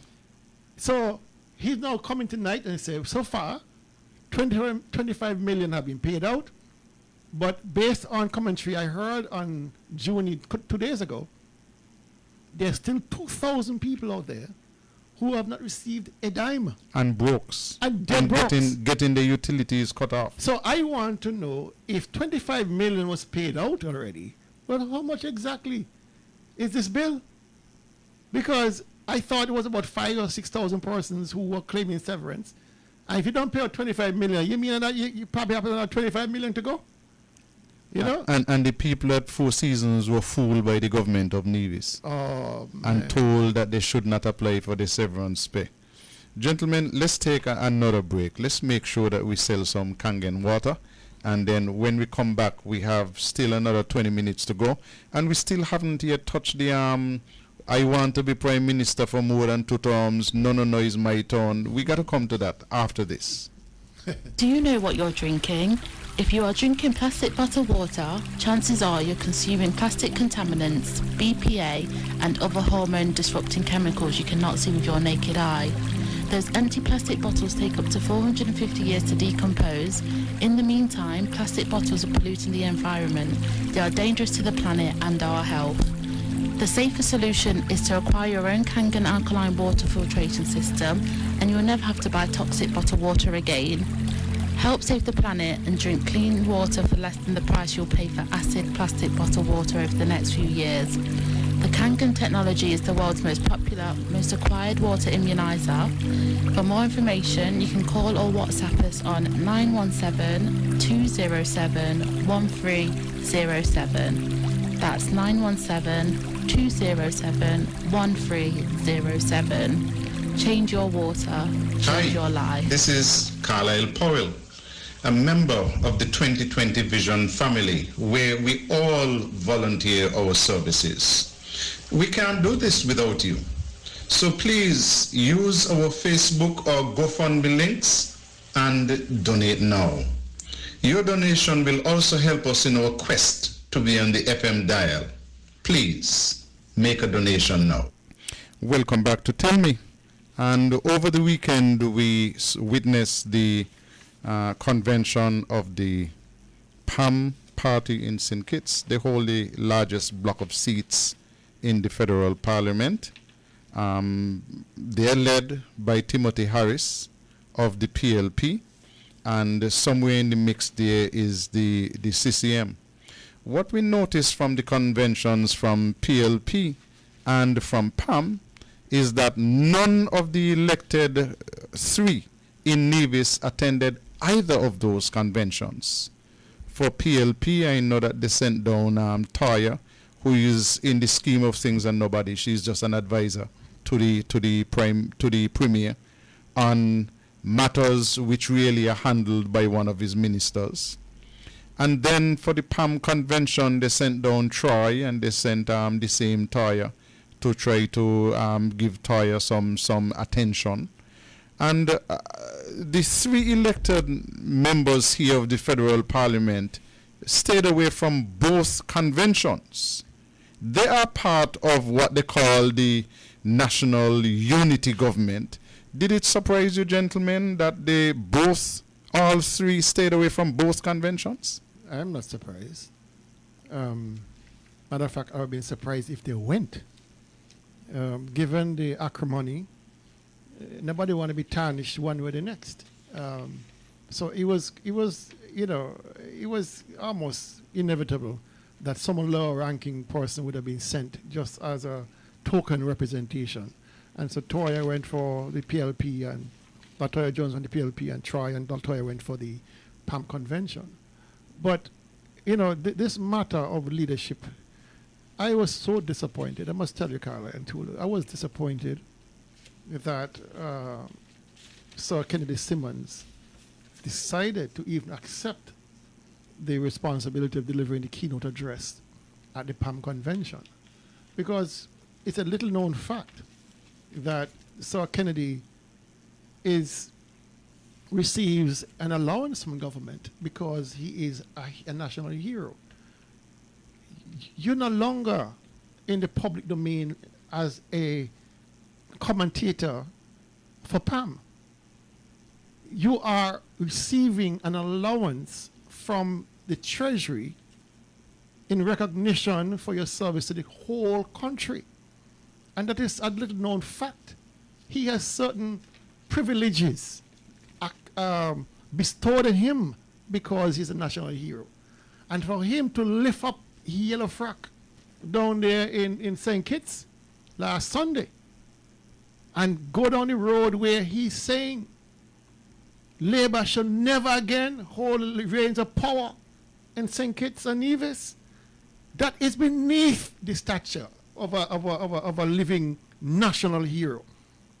And I believe he should give up that position, even though it's bestowed on him, because he has brought shame on it, in my view. If you want to advocate for PAM, that's fine. But do not be taking the people's money as a national hero and pretending to be otherwise. He was so partisan in his delivery, so bigoted against the Labour Party. I understand, he's a PAM to the bone. I'm not taking that from him. That is his right. But you represent more than PAM now.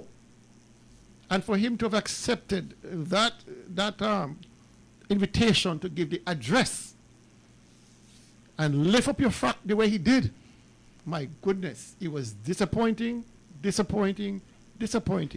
And further, when he brought out the argument about term limits, the Charleston Accord, which I've seen in detail, the point about 2 terms per person, of all the other points, I think it was 11 or 12 points, he picked on one.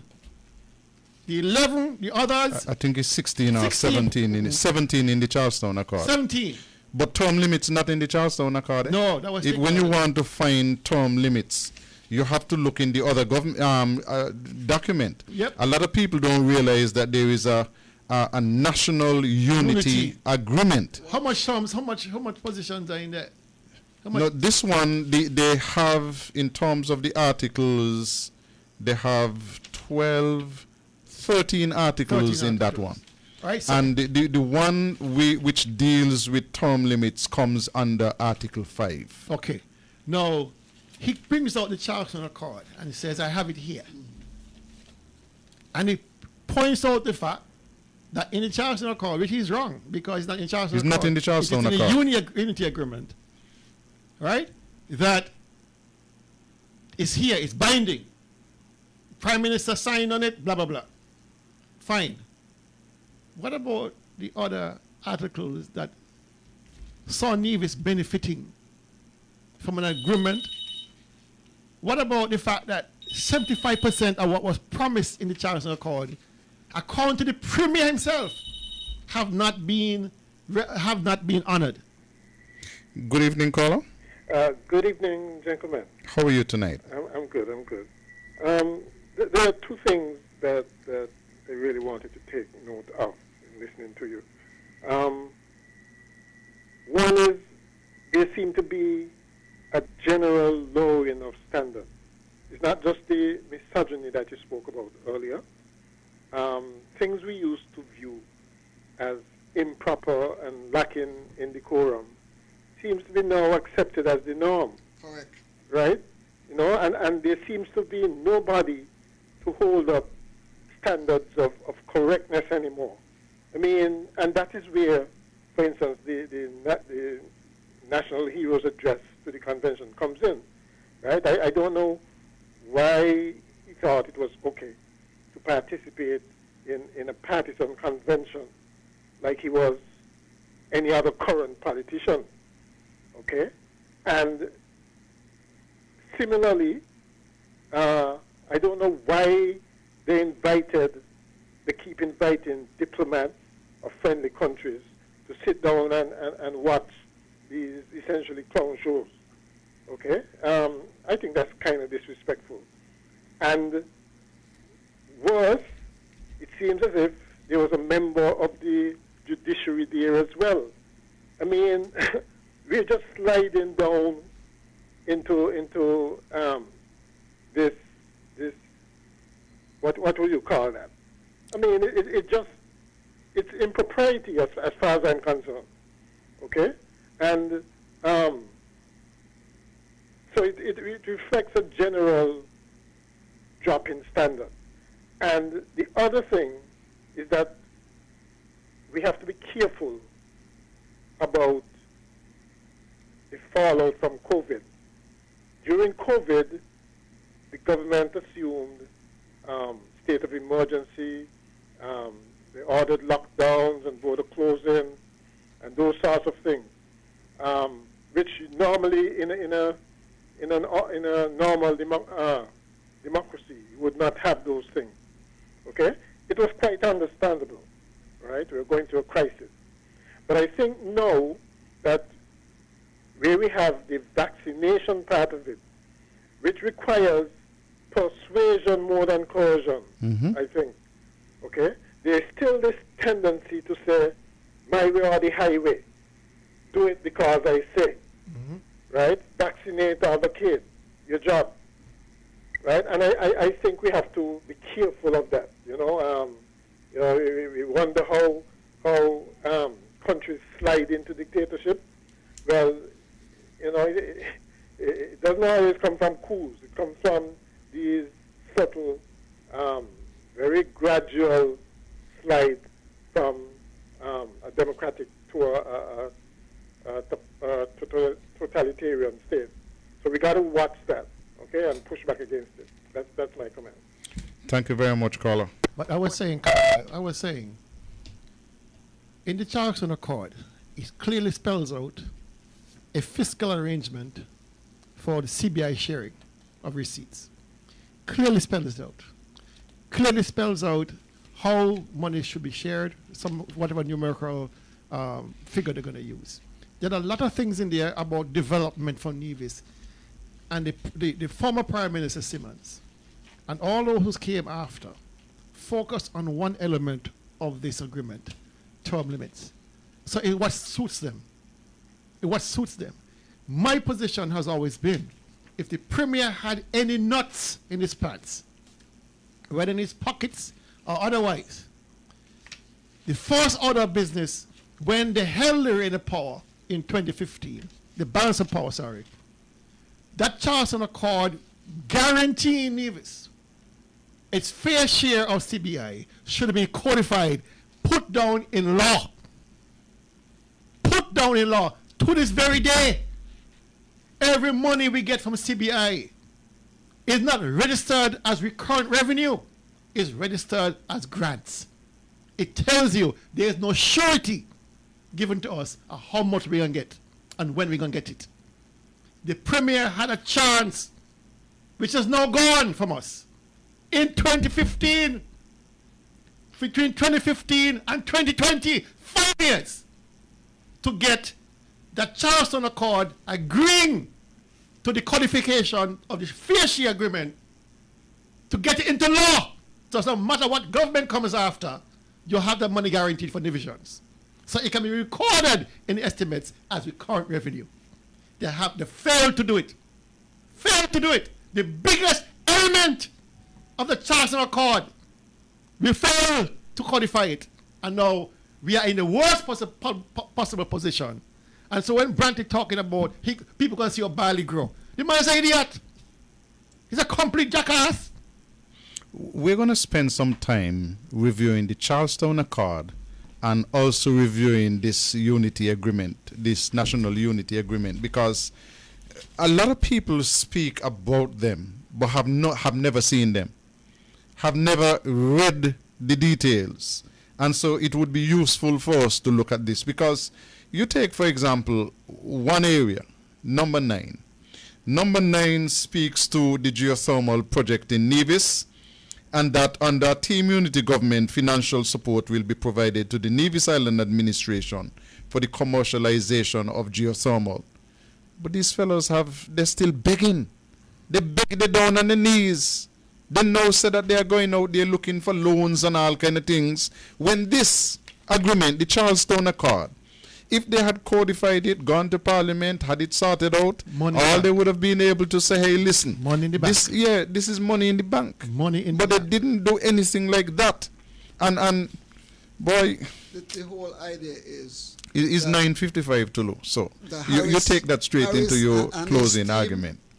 Had no intention of doing what they said they're going to do today. The whole idea was to get together, to get rid of the Labour Party out of power, and they get in there. Nobody inside that unity construct are persons of honesty, persons of real integrity. We listen to them every day. We hear them and we realize that it's a bunch of what we call crooks, outsmarting each other for each other's political ambition. This is where we are. And so I do not expect anything else going to happen. What is going to happen is this. Just as Vance Armory gave the Labour Party boop in the solar plexus, wait for when Mark Brantley wet his hand and go down after them. Dr. Daly? Well, they were as smart. We get a call coming in. Let's take the call. And it's an overseas call, so we'll go to the phone lines. Good evening, caller. Caller, good evening. Good evening, Mr. Powell. How are you doing tonight? I keep getting better and better. Well, that's good. Good to hear. I won't keep you long. I know time is of the essence and the program is coming to a close. I tried calling in several times, but to no avail. Two things real quick, caller. The last caller who just called, he had a discussion last night with Mr. Brantley.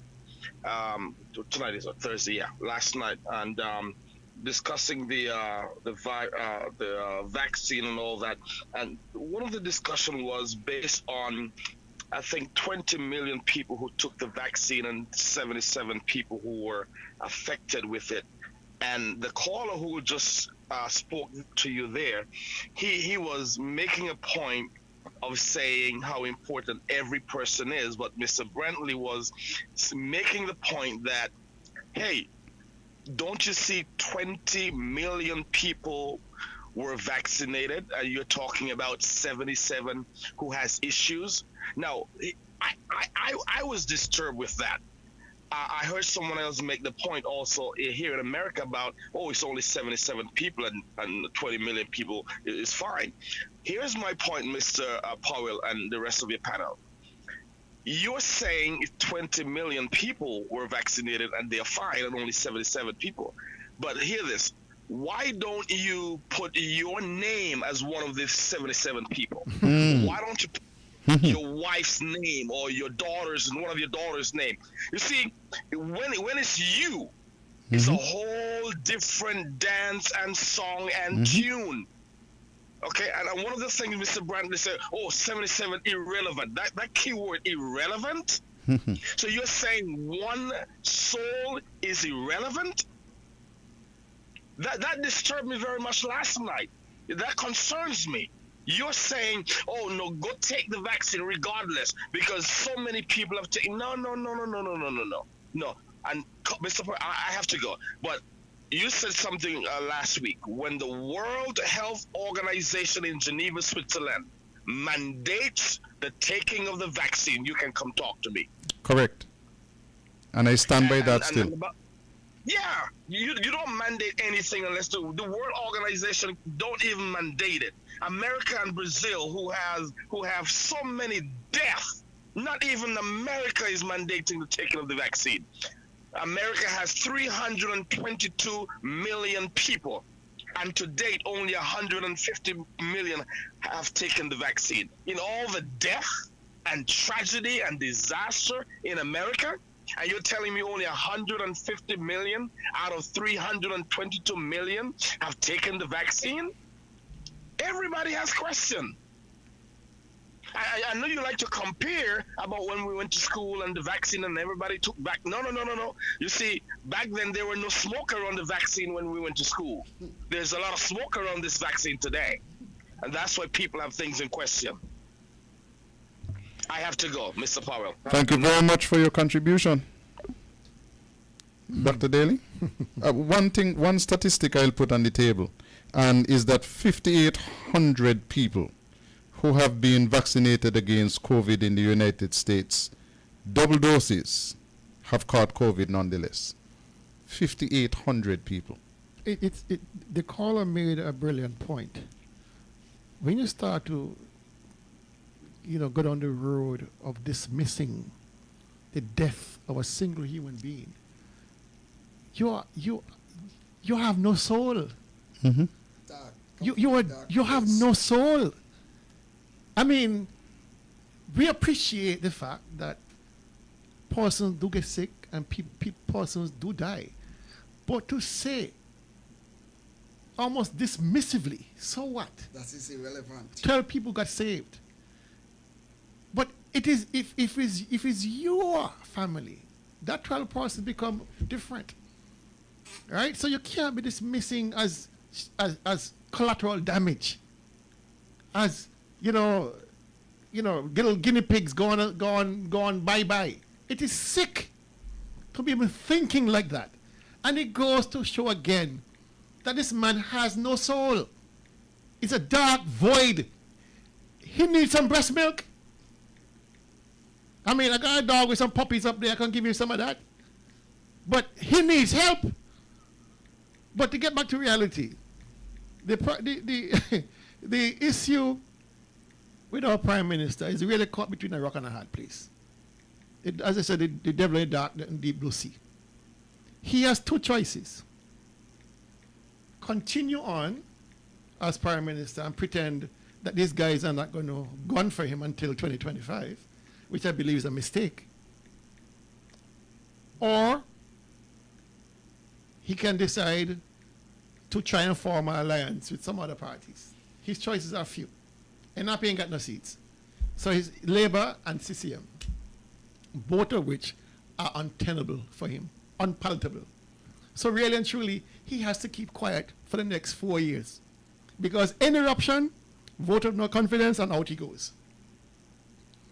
At the end of 2025 or thereabouts, I believe he's going to field a full slate of candidates for PLP, at least six, to contest the elections. That is the only avenue for him to get back to be Prime Minister. If he wants to continue as a parliamentarian, door is wide open. He's going to win his seat because people in Taba and those areas, they like him. They're more Harris than anything else. For our Premier, that ship of premiership of Prime Minister have sailed. Vance sailed it out in 1993. He threw it away. Branty threw it out in 2015. Vance straight out in 2015. Vance was the premier still, right? No, 2015. But I'm talking about when Mark became leader. 2017. 2017. And CCM held two seats in the federal cabinet, the two very important seats. They could have negotiated anything they wanted. They didn't do it. Anyway, that premiership has now sailed to Sunday Point. It's clear.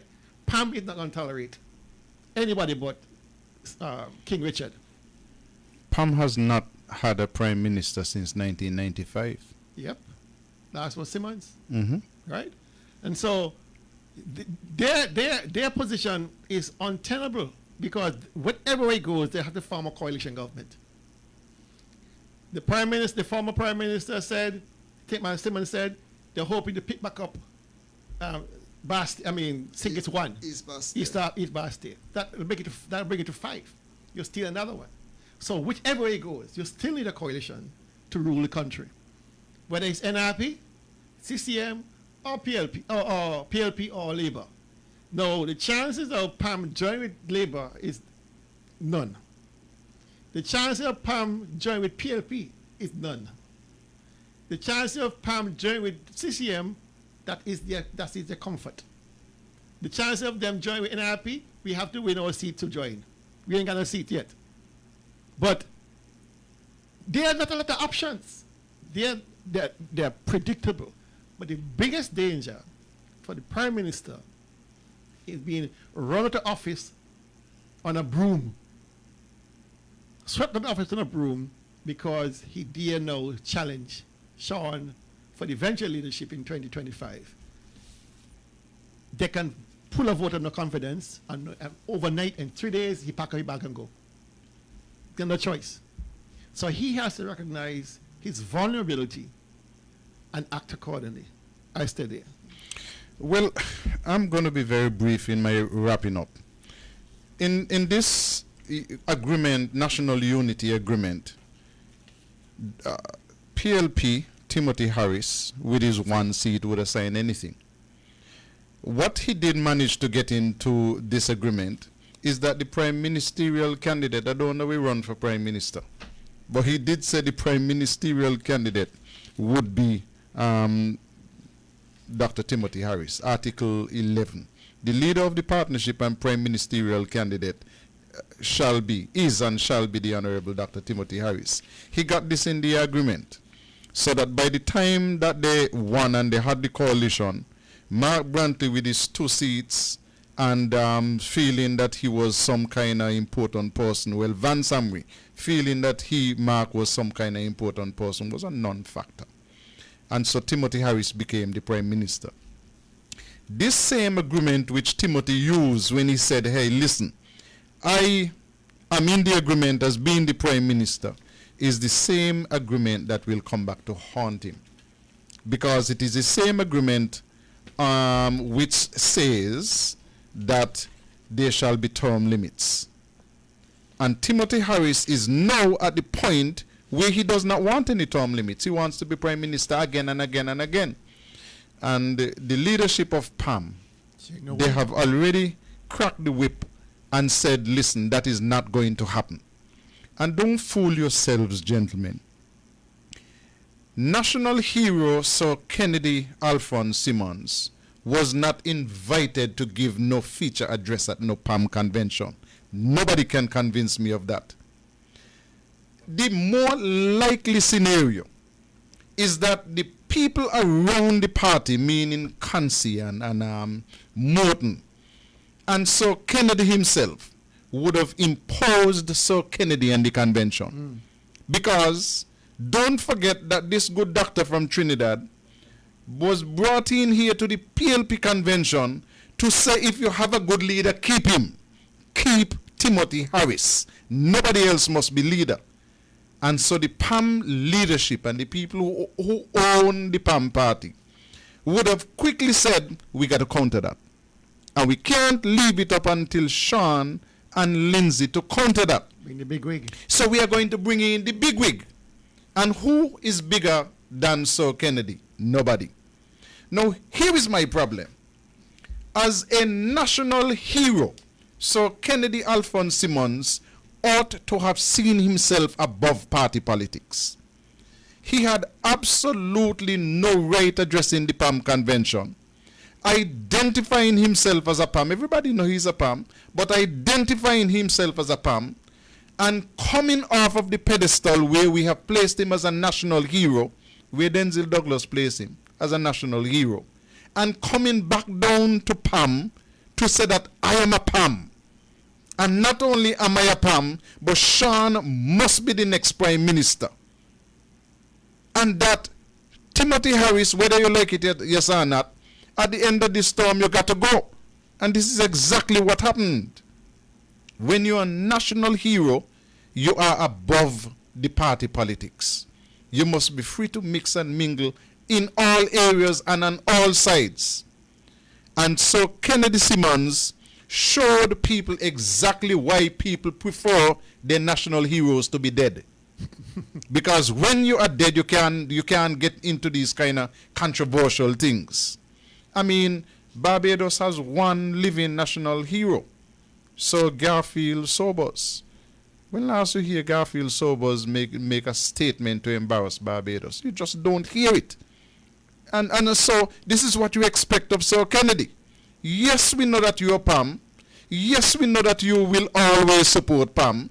But to bring yourself down here to say that that other side, Labour should not get back into office, it is telling us that you should step down, relinquish the role. Even if they continue to give you the allowance which comes to national hero, give up the role, because you have now shown that perhaps you are not ready to be a living national hero. So, happy birth week and whatever, but what you did was absolutely distasteful. And I'm from Nevis. I understand the politics. I follow the politics throughout the Federation. And listen, this is saying that the national hero is partisan.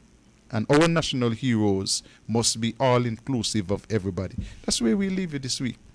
Until next week, when we'll be back with you, be safe, be good, and don't let anybody force you to take the vaccination if you don't want to.